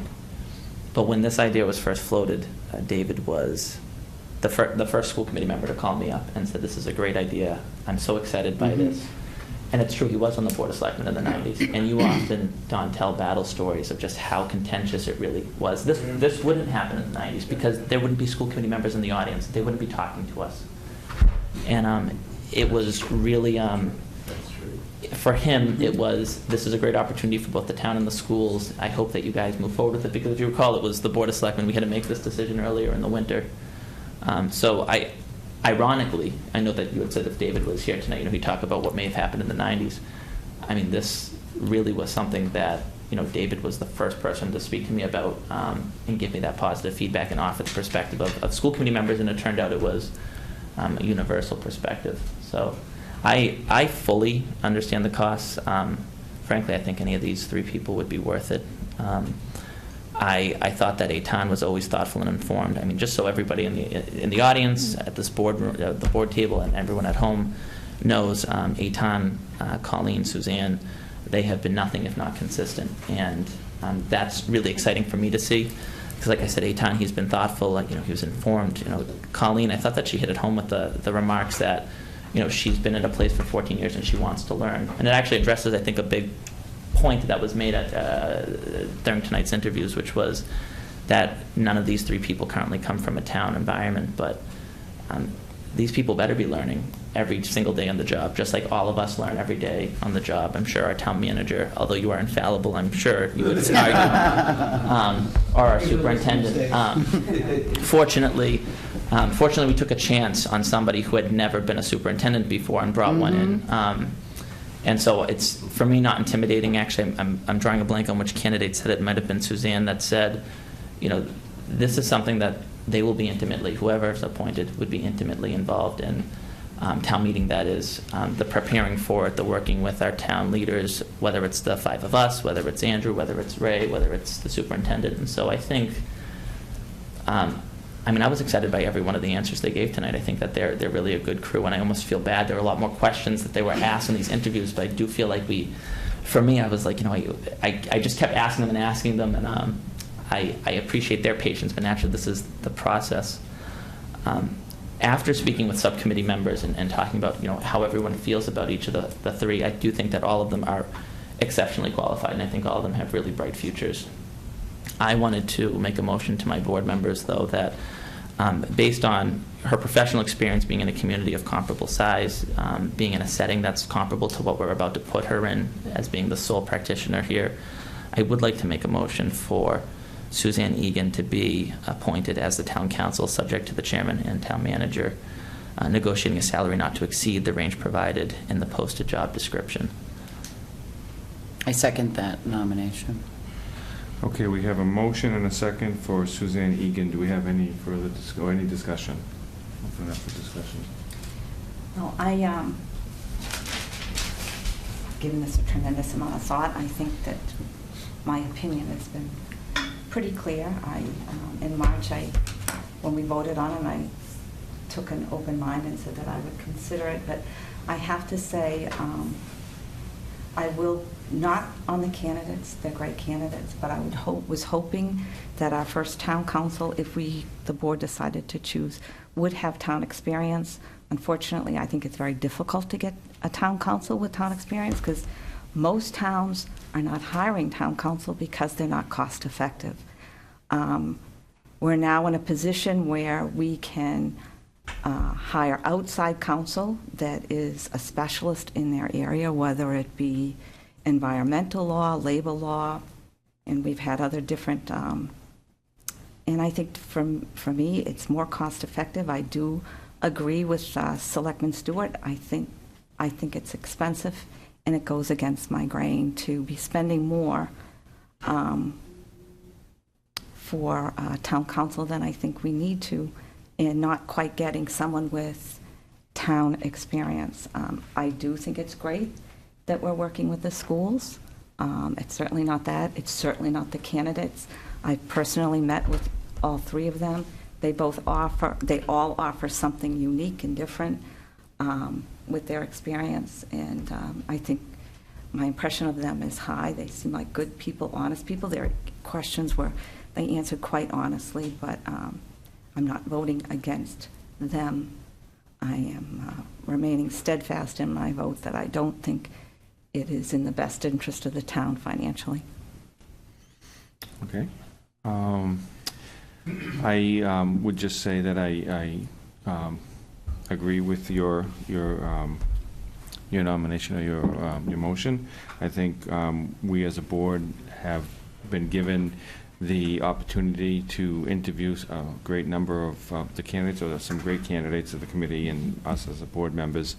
And I think it is up to us to bring to the town the person who has the most experience and can offer the most to the town. And I think, as we've all said, all three candidates were tremendous. But I do think Suzanne, having 20-plus years of municipal experience, I think she easily will be able to bridge that gap with town meeting, and getting familiar with the process of town meeting. I think she has experience through Gloucester and through Newton, and I think, yes, I agree. If she doesn't have town meeting experience, but she was very open and honest, and as each of them were open and honest about that. But I think that's something that certainly a person with her experience and her professionalism will be able to bridge that gap fairly quickly. So I am in agreement with your motion. Any other comments or? Okay, so let's call for a vote then. All those in favor of the motion for Suzanne Egan, please signify by saying aye. Aye. All those opposed? No. And one abstention. Okay, so that is a 3-1-1 vote. So congratulations, Suzanne, and once again to Eitan and Colleen, thank you very much. Exceptional candidates, and we were very grateful to have them go through the process and come here tonight. So, thank you. Okay. Jim, can I suggest you go to F so that gentleman at the back of the room can... F, sure. So long. Sure. Some of the other topics. Okay, so we'll move to vote to approve revisions to the Lake Chickawick boating regulations. So we will ask our Public Works Director and our Harbor Master. Thank you. That's the word I was looking for. Our Public Works Director and our Harbor Master to come forward. And, thank you, Mr. Boynton, and thank you, Mr. Public Works Director. And we'll go. You have the floor. We promise no PowerPoint presentation this time. Yeah, I know you do. I know you wanted to see that again. As we promised back in February, when we came before you and talked about some issues that we have brought up and have put together, as I said then, a lake study group that involves planning and conservation and DPW and the water treatment plant and the harbor master. We came up with some ideas for some changes to protect that valuable resource of the lake. And we said at that time that we thought that the regulations needed to be changed to help us with protecting that. And so Peter worked very hard at putting these together, as the rest of the committee did. And so we have presented them to you. I just want to go over some of the highlights, some of the changes in the final draft. It creates a permit combining lake usage and lakeshore boat storage. It suggests a fee for both the permit types and the parking. So just on that point, the fees are not being recommended to change, except that there'll be some additional parking fees at one of the locations. The other thing is we would like to remove the boats at the end of the boating season. We have right now about 61 boats that stay there all year round. That's one of the major reasons why we want to do this, because that creates erosion around the lake and therefore some pollution that will get into the lake. It also suggests for residents around the lake some best management practice for storing their boats for the private residents. Includes requirements for permitting the docks on the lake. It provides for areas to launch boats for day users at Pleasant Street, the hatch area in the old North Pumping Station site. And it provides an area for boat storage on racks at the hatch and at the old North Pumping Station. Provide area for boat storage, I get that one. Provide for parking for residents only with the fee at on the street near Pleasant Street launch area in the old North Pumping Station. So the change there is we've worked with the police department, and we have some area. It's not great. It's not a lot of area, but we do have some parking spaces along Pleasant Street that we can create, and they'll be signed, and it would be permanent there. Now, one of the other changes here is that to help with enforcement of this, we would like to recommend that the parking at every boater has not only a permit on the boat but also on their vehicle, so that if they park somewhere, particularly along Pleasant Street, and they didn't pay the fee, we would be able to know that that was being done illegally. So, and of course, the parking at Pleasant Street parking area right near the beach, that would be free. What else is, and Peter can talk to this if you have some questions on it, but we really should be adding the state boating safety requirements in our permit. And then the other work that we did on it was just to clean up some of the language, make it more relevant. So, again, the intent is to protect the lakeshore and to make it a little easier for the residents of North Andover to use it, and trying to make sure that we focus and allow them to use it. And you have any questions? I get it, but what if someone were to take a different car when they go boating? Is there any chance that you could get more than one? I know we kind of run into this. It's a difficult problem. It's a difficult problem. You hit on a good problem. We sort of have the same problem when with SEER recycling, but it is a very difficult way. If we allow more than one car, it's going to be very difficult to try to enforce that.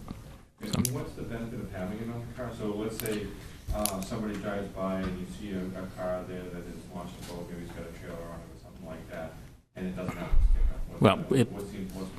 The enforcement would hopefully that we could enforce at the North Pumping Station particularly, which is one of the places that I think it is definitely it happens a lot. People are in there without any permits, so that if they're out in the boat, they're going to know if the car is in there without a permit on it, they're going to know that that's not something. Right. Also, in the event that someone didn't have the permit on their vehicle, but were in the lake, and that's you're not going to just tow a vehicle. That's the point. No. Okay. No, we'll let them get home. So there'd be three places to park. The Old North Pumping Station, which would require the permit on the car. Pleasant Street, which would require the permit on the car.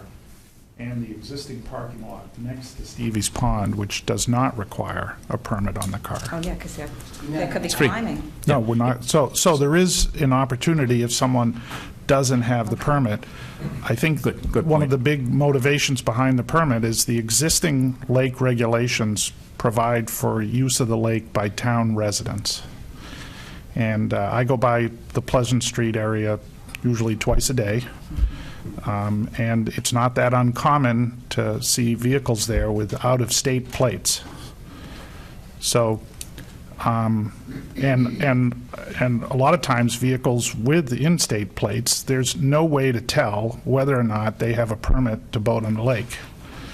And by having a permit on the vehicles, it's a way to, I think, have some way to assess who's using the lake without having to have any sort of on-water enforcement, which I think is unrealistic. And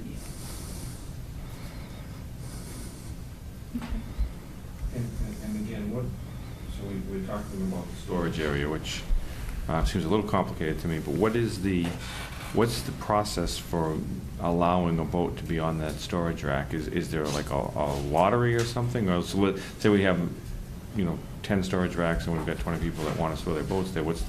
How do we decide who gets to store their boat there? Well, it's definitely going to be a first come, first serve, because we're going to have limited number of racks, certainly to begin with. And if we do go over that, I think that's a good sign. We could probably find other areas as we go forward in the next years to do that. But you still can carry your boat in and out.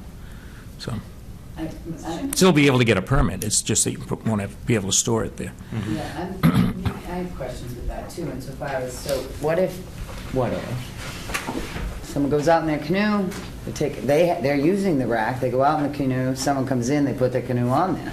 That person that's out loses the rack, right? No, that's, you would be permitted for the location for the rack. So you would know, they would know, somebody, and it would be. So that's going to be strictly first come, first served, not a lottery? No, not.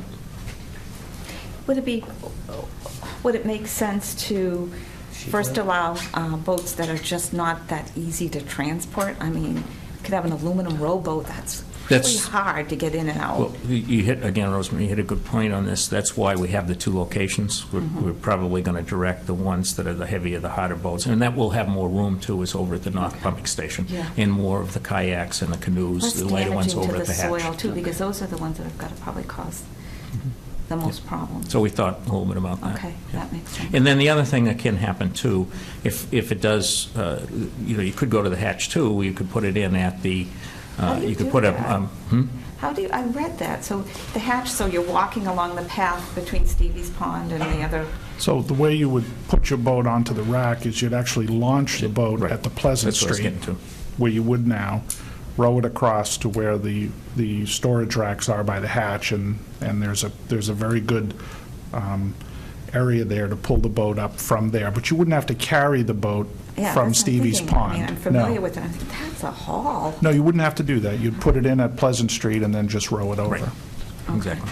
Yeah. And then, like I said, we try to do the two places and best we can, the larger boats over at North. But we still could do both. Okay.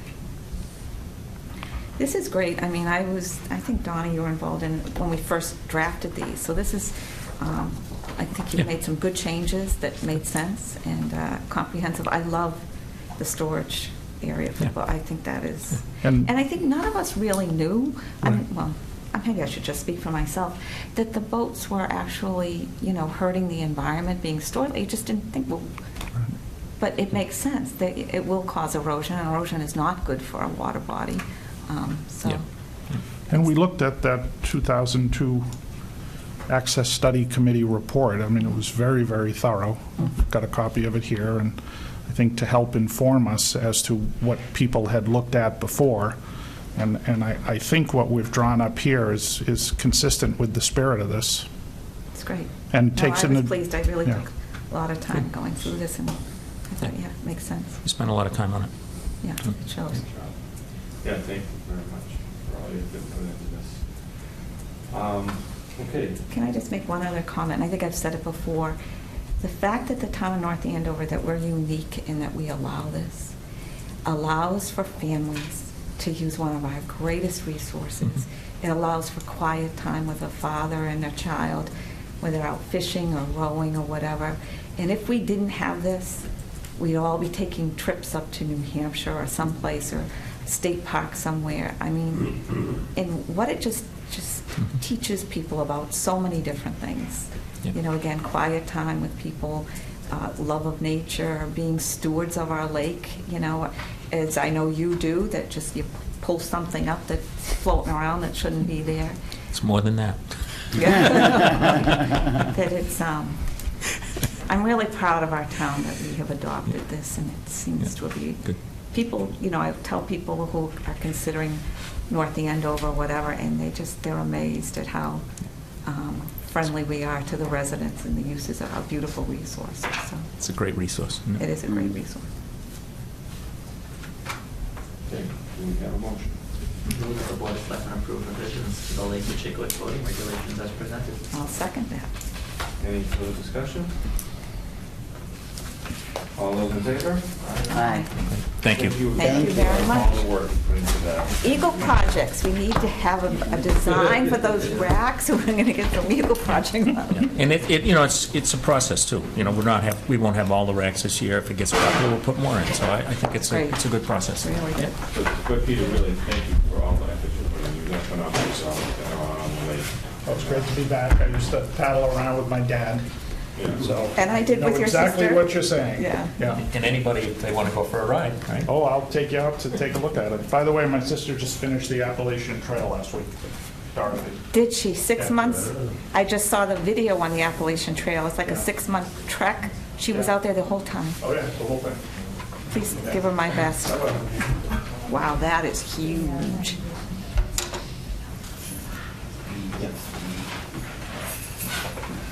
Okay, we're going to move back, and now we'll take the consent items in order. We've got many of them covered already. I just want to make a note that Selectman Watson did need to leave the meeting this evening to tend to a sick child, so we will proceed without her. Okay, so next on the agenda is the vote to approve the aggregation plan to be submitted to the Mass Department of Public Utilities. Mr. Manager. Mr. Chairman, we've spoken about this on a number of different occasions, pre-town meeting, during town meeting, after town meeting. The next step, or the step we just completed, was to post the aggregation plan both at the clerk's office and so that the public could read it in other locations. That's a requirement before they get submitted to the Department of Telecommunication or Department of Utilities. That's the next step. We received 2 comments. I think we provided them in the packet. One was a question about whether or not a discounted rate would still be available. The answer was yes. And one resident indicated that they would prefer we not proceed. So we have 2 comments. We're supposed to post for a minimum of 3 weeks. We posted for close to 4 to make sure we got the proper, make sure we got as much feedback as possible. I would recommend the next step, which is that the board would vote to move the aggregation plan to the Mass Department of Public Utilities. And then again, it still takes some number of months. We are still fielding some of those calls that Mr. Medaly, I think, identified at the last meeting, that people are saying, I'm getting a call, is that the town? And so, I got one today. did you? So we remind residents that, nope, it's not the town yet. We will certainly, you'll know when it's us, but at this point, it's not us. We're still several months away from that being the case. Great. Okay. But this is also another comprehensive report. Yeah. Okay, do we have a motion? Second. Okay, we have a motion and a second. Any further discussion? Okay, hearing none. All those in favor? Aye. Opposed? Okay. 4-0 on that one. All right, next, request of the North Andover Police Department to exclude heavy trucks from Green Street. Mr. Manager, are you going to speak to this one?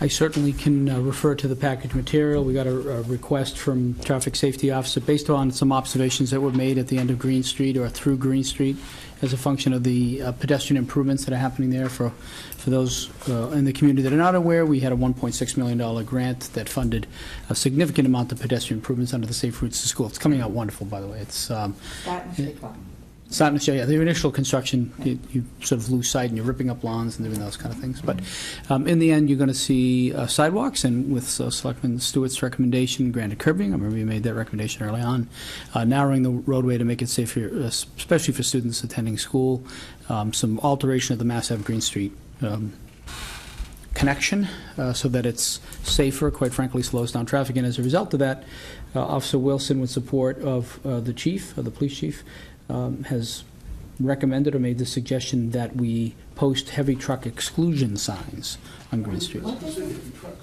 that mean for fire trucks? No, it doesn't mean anything to local traffic, meaning trash trucks, or to fire trucks. Can they maneuver? I mean, there's that turn right at that bend there. Yeah, they may. I haven't talked to the trash company to see if they'll. I don't know which direction they come. They'll need to alter it. But all of the engineering was sufficient to make sure that our own equipment, because we have other sections in town where the roadway narrows. It's just a general belief now that for those trucks who choose to cut through the neighborhood as opposed to going up to the more logical turn, this is less safe now that the road's been narrowed. And the recommendation would be heavy trucks. I don't have the exact weight on the heavy truck size, but it's 2.5 tons. So. Is it 2.5 ton? Is that what it is? It's got to be higher than that. Yeah, heavy truck is a much bigger. It's got to be a GVW north of 20,000 anyway. So the data that they said they collect is any commercial vehicles with a carrying capacity over 2.5 tons, according to the MassDOT. Yeah, that's a carrying capacity as opposed to the vehicle side. The truck yeah. itself. That's how they would have to do the testing. Right, but it's not a pickup. I don't want to confuse it that it's the 2.5 ton pickup. This is big trucks. Delivery trucks would be the best example. But they have to allow delivery trucks or movers. Yeah, there needs to be an exception for that. There would need to be, for local purposes only, typically in this, there'd need to be some level of evaluation and study, and we can get more material fire. But certainly they would have to provide local access. You wouldn't, I think in every neighborhood we allow local access when, I don't want to name a furniture company, but a furniture company delivers furniture to a particular home, that would still have to be allowed. Right, so if there's a destination in the neighborhood. Yeah, they have to. I mean, that just would be crazy. Right. No passengers. So did you see that, so the request specifically says that the first step of the process would be the Board of Selectmen to vote in favor, meaning in support of the concept of looking at it.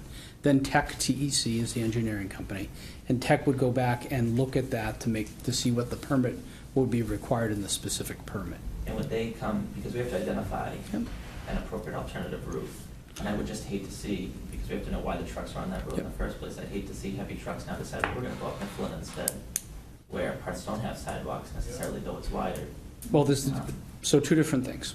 One is we would need the board support so that the engineers can design to prepare the application that goes to MassDOT. The MassDOT application, I certainly can bring back to the board before we take additional steps. Some of this, anytime you change one visual route of traffic, meaning where people go versus where people are supposed to go, it's not uncommon there's going to be a level of spillover that you have to be cautious of. That's how drivers work. But we can, once the application is completed, bring it back to the board so you can see it before it gets submitted. But we can't proceed with engineers having taken a look at the application without knowing that at least there's an interest to look at. So I would engage the engineering firm if the board's interested in getting the data back, submit the application back, you can look at the detail and decide if you want to proceed or not. It's funny, we were at Heavenly Donuts. It was a coincidence. Well, it's not a coincidence. It's never a coincidence. But I was at Heavenly Donuts, and we had the kids, and then we ran into a friend that lives adjacent to where the construction's happening on Green Street, and she expressed that concern. I can't. She watches the cars go through. She said, I can't imagine how some of those turns will get made, and so she tapped into one of Dawn's passions. My only hang-up is I'd hate for us to lose track of this and then see that we present it, and then trucks in lieu of using Green Street because they're excluded, start adopting a different, road like Mifflin instead of going what we assume might be a major roadway. But they shouldn't be cutting through Mifflin either. They Yeah, should really be trying to stay on the main roads of Mass Ave 125. Main But Street. it depends where they're going. Well, that's true, but again, it's almost the same Yeah. reasoning. Yep, we would ask the engineers to look at in any case, you're going to look at the collateral effect of an immediate change. So I'd want the engineers to look at what they thought the collateral effect is. Where does traffic then go because you're impacting an area? And so they can certainly provide the information to the board. I mean, again, sometimes people, we direct them in certain areas and they go somewhere else. I think this is probably a reasonable example of that, except the roadway was wider at the time and therefore probably didn't present as much of an issue. So what I can do is ask Tech to look at that, provide the application, provide some of the answers to the questions you have, either have them come back and talk about what the impact is, and then you can decide if you want to proceed. Sure. No, I think that it's a good. I would make a motion that the Board of Selectmen allow TEC to conduct allow the town manager to engage TEC to conduct a study and present that study to the board before submitting to DOT. And I'll prepare them to answer questions like, where does the traffic go next? Should we be changing the traffic on more than one street so that we don't end up pushing it down the street? Most of the neighborhood, though, the streets are small, so you're not going to find trucks just going. It would be, as been pointed out, Green Street, Mifflin, Middlesex. Those would be really the ones that would be really, maybe Lyme. Certainly. Really. Yeah, we'll head them in that direction and see where things go. Okay, we have a motion by Selectman Calgero. We have a second by Selectman Stewart. All those in favor? Aye. Opposed? Okay. Set on that one. All right, next is we're going to jump down to letter H, approval to enter into agreement in excess of 3-year pilot and net metering credit agreement with Osgood Solar LLC. So, Mr. Chairman, members of the board, we've been having discussions with Osgood Solar, which is the business entity that will install and operate the solar facility at Osgood Landing for a period of some number of months. There's been, as the board is aware, really two different things happening in parallel. The first is the land use matter associated with installing approximately 6 megawatts of solar panels on the Osgood Landing site. This board took that up more than a year ago about where those solar panels should be located.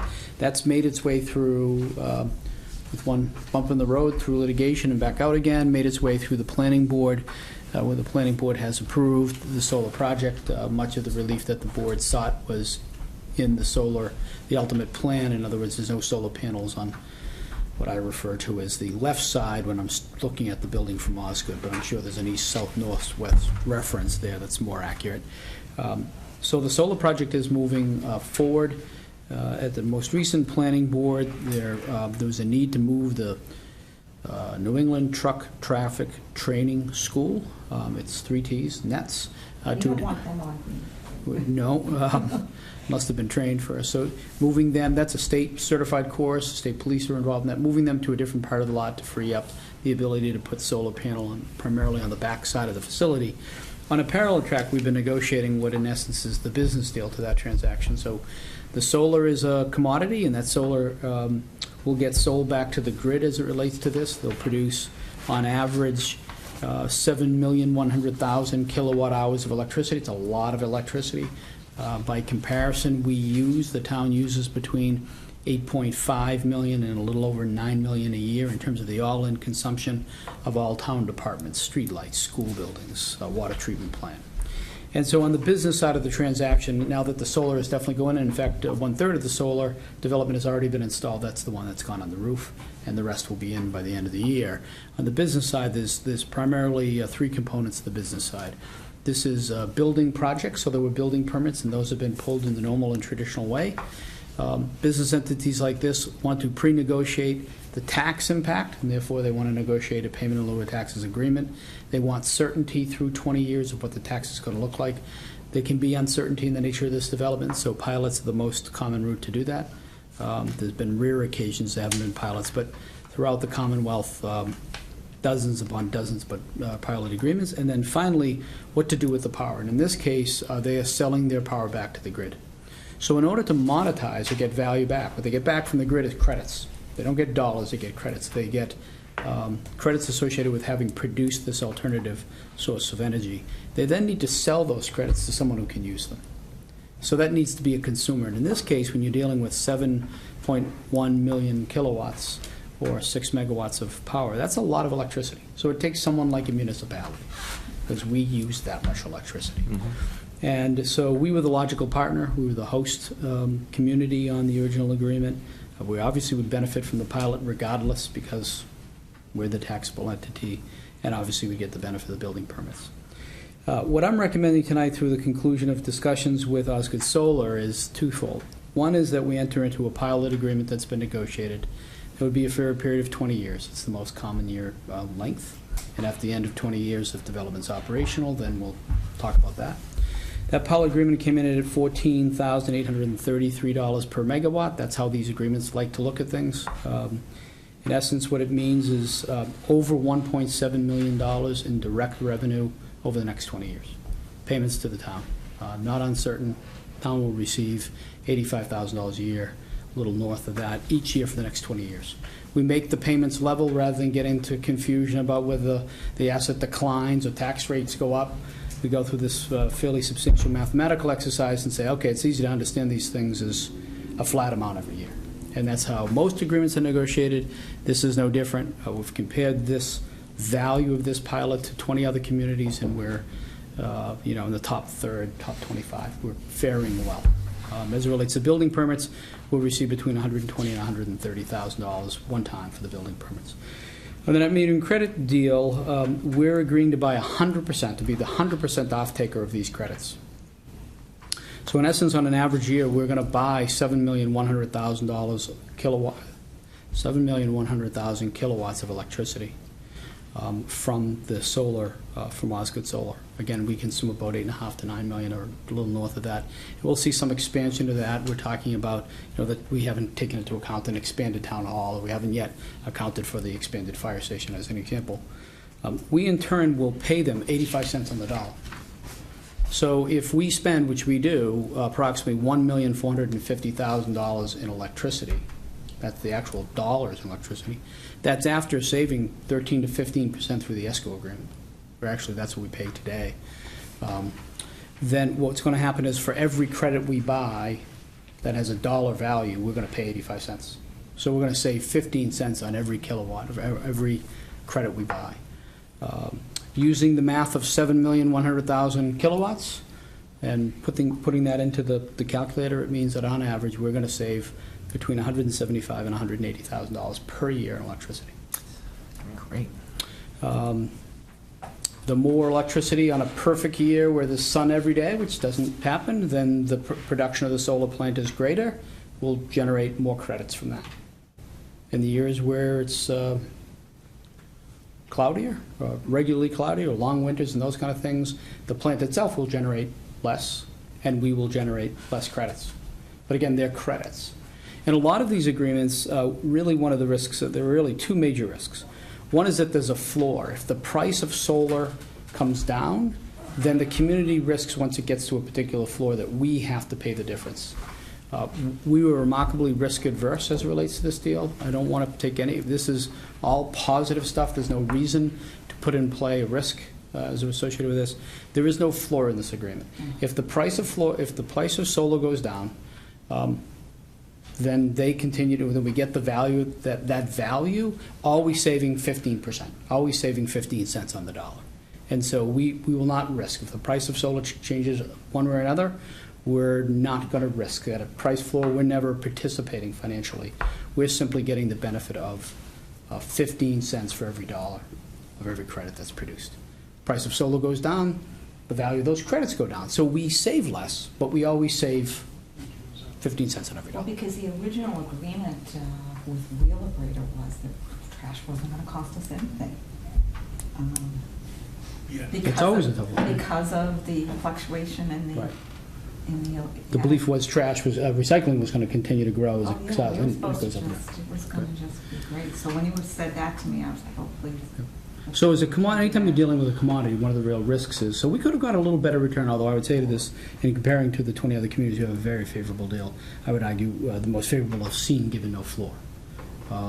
And so the second risk you can suffer is that in some of these agreements, it indicates that if there were a governmental change, we may own the financial responsibility of that governmental change.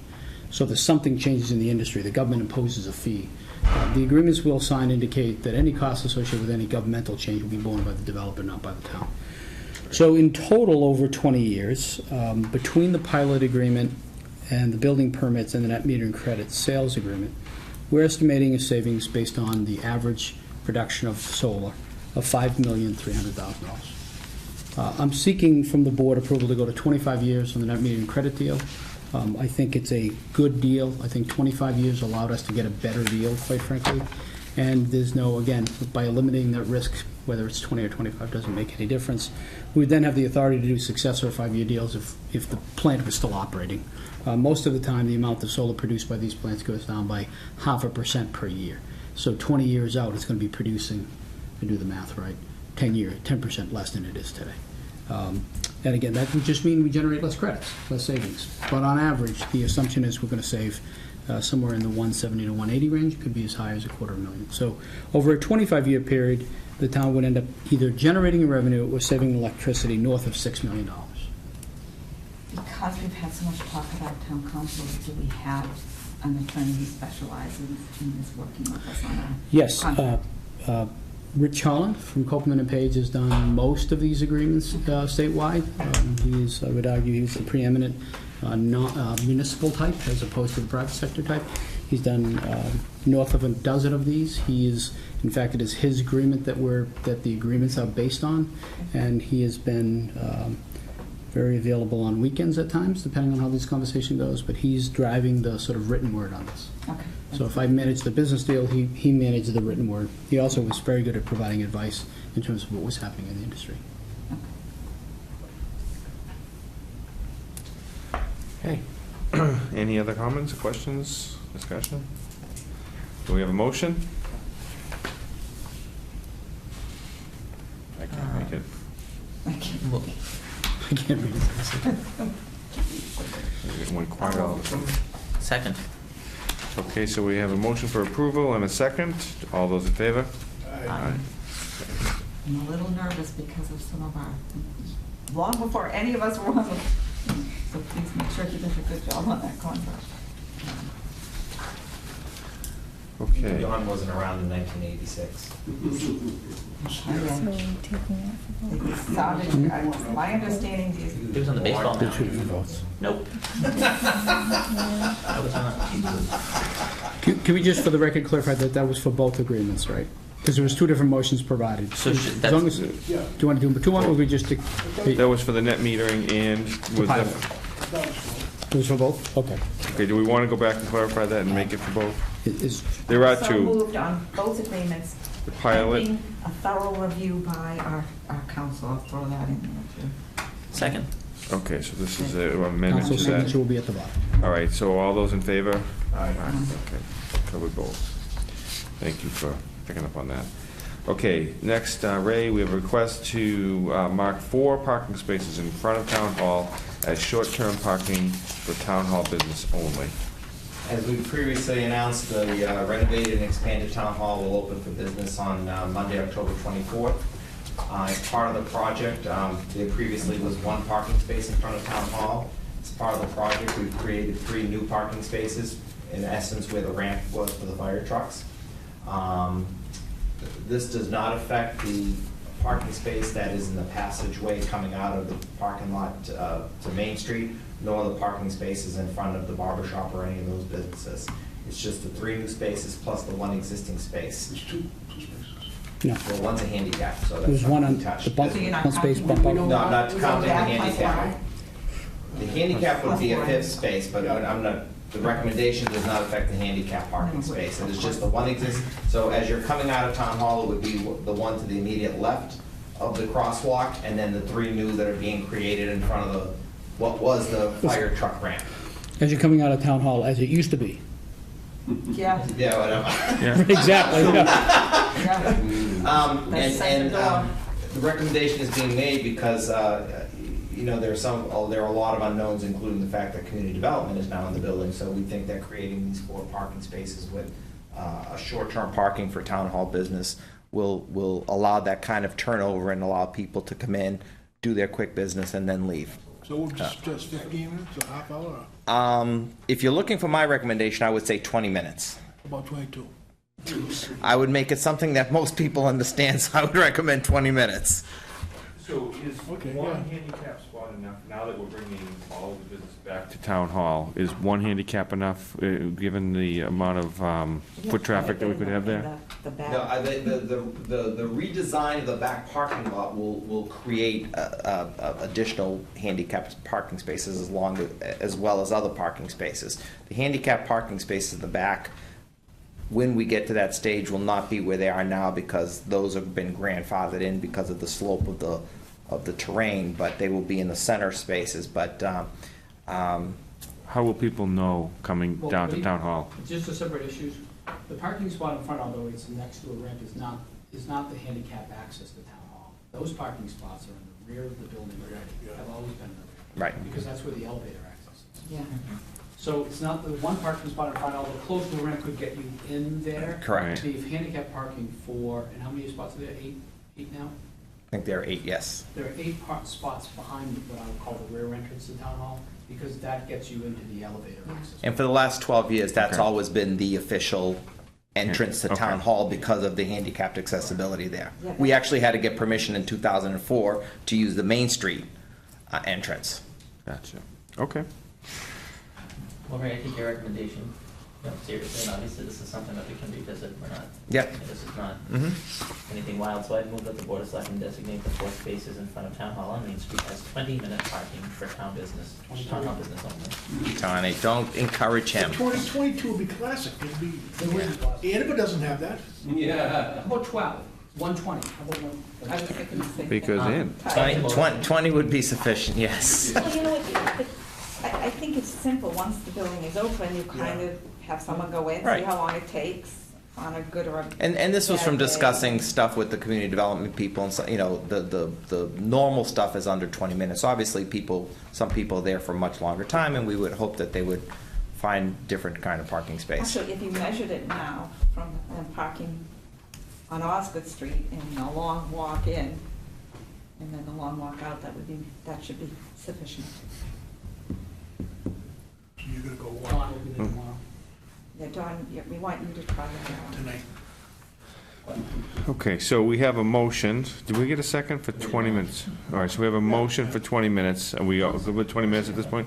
A second? So Any further discussion? One final point, so what is, I mean, is the North Andover Police that will Yes. pick up these cars if they're. They are the enforcement agency in town. Yeah.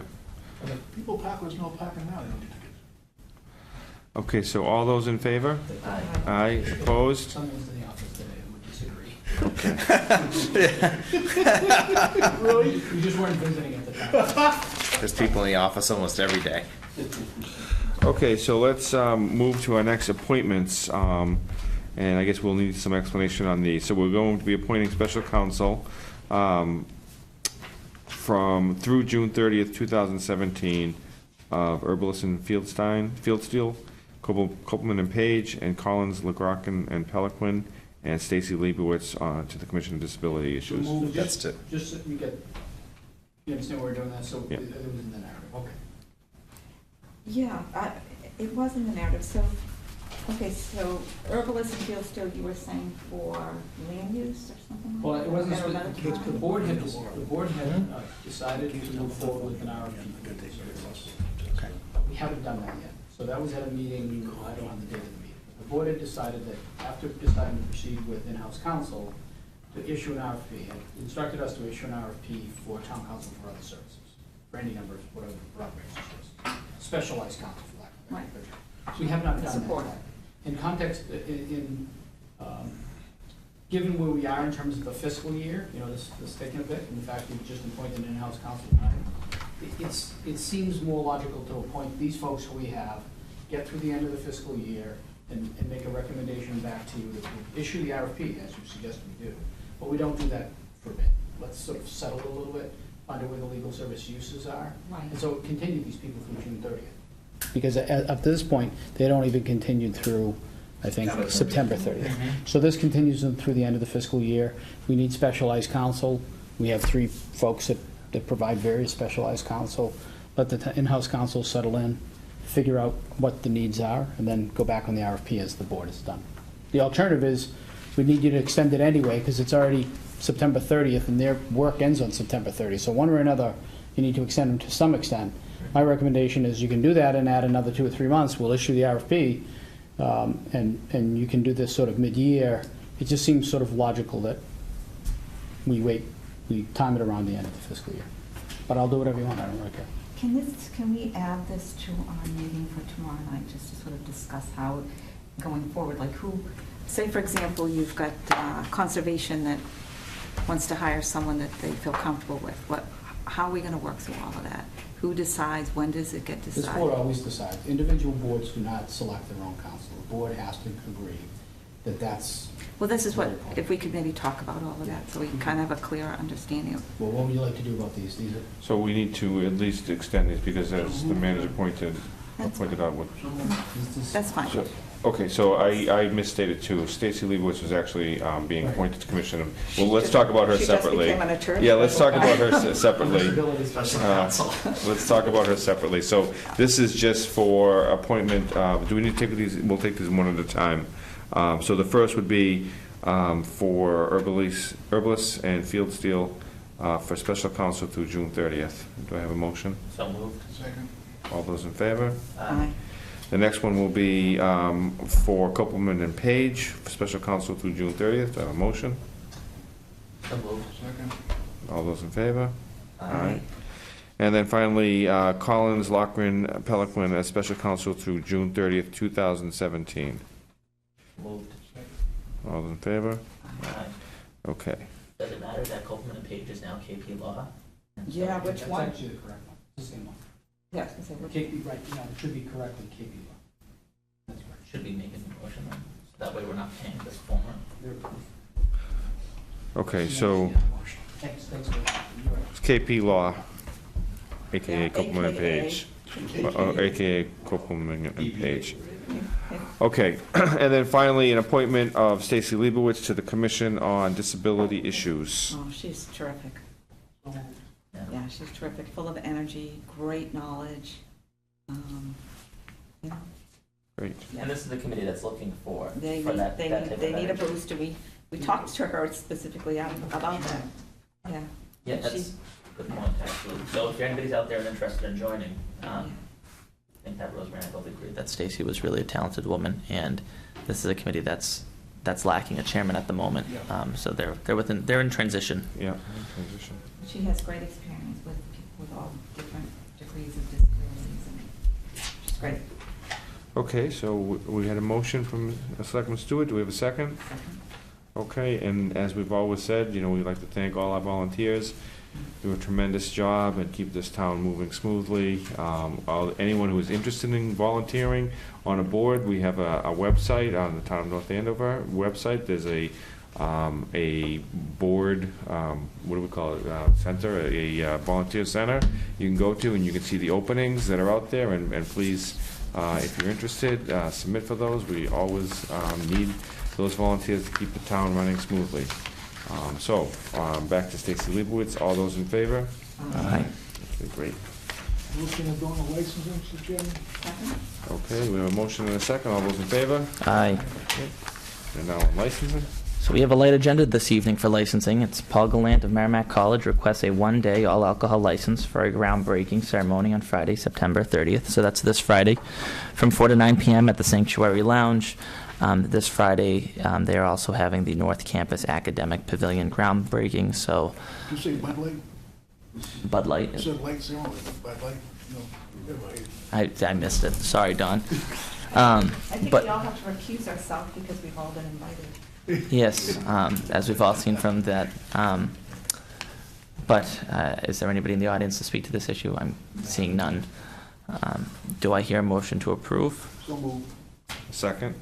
Motion seconded. All in favor? Aye. Motion to move on to licensing. Second. All those in favor? Aye. Okay, we're on licensing. We have no old business, no new business. We have public comment. Who's Dan? Anything tonight, Stan? Nope. Nope. Dan, you're up till November, Paul, welcome back.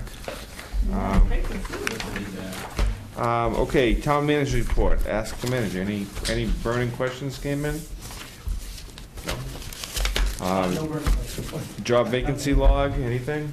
No, but we will foreshadow, Joyce has left this early voting and more to come. Joyce will have tremendous amount of information, some verbal calls and the like, talking a little bit about the state's ever first early voting. October 24th to November 4th.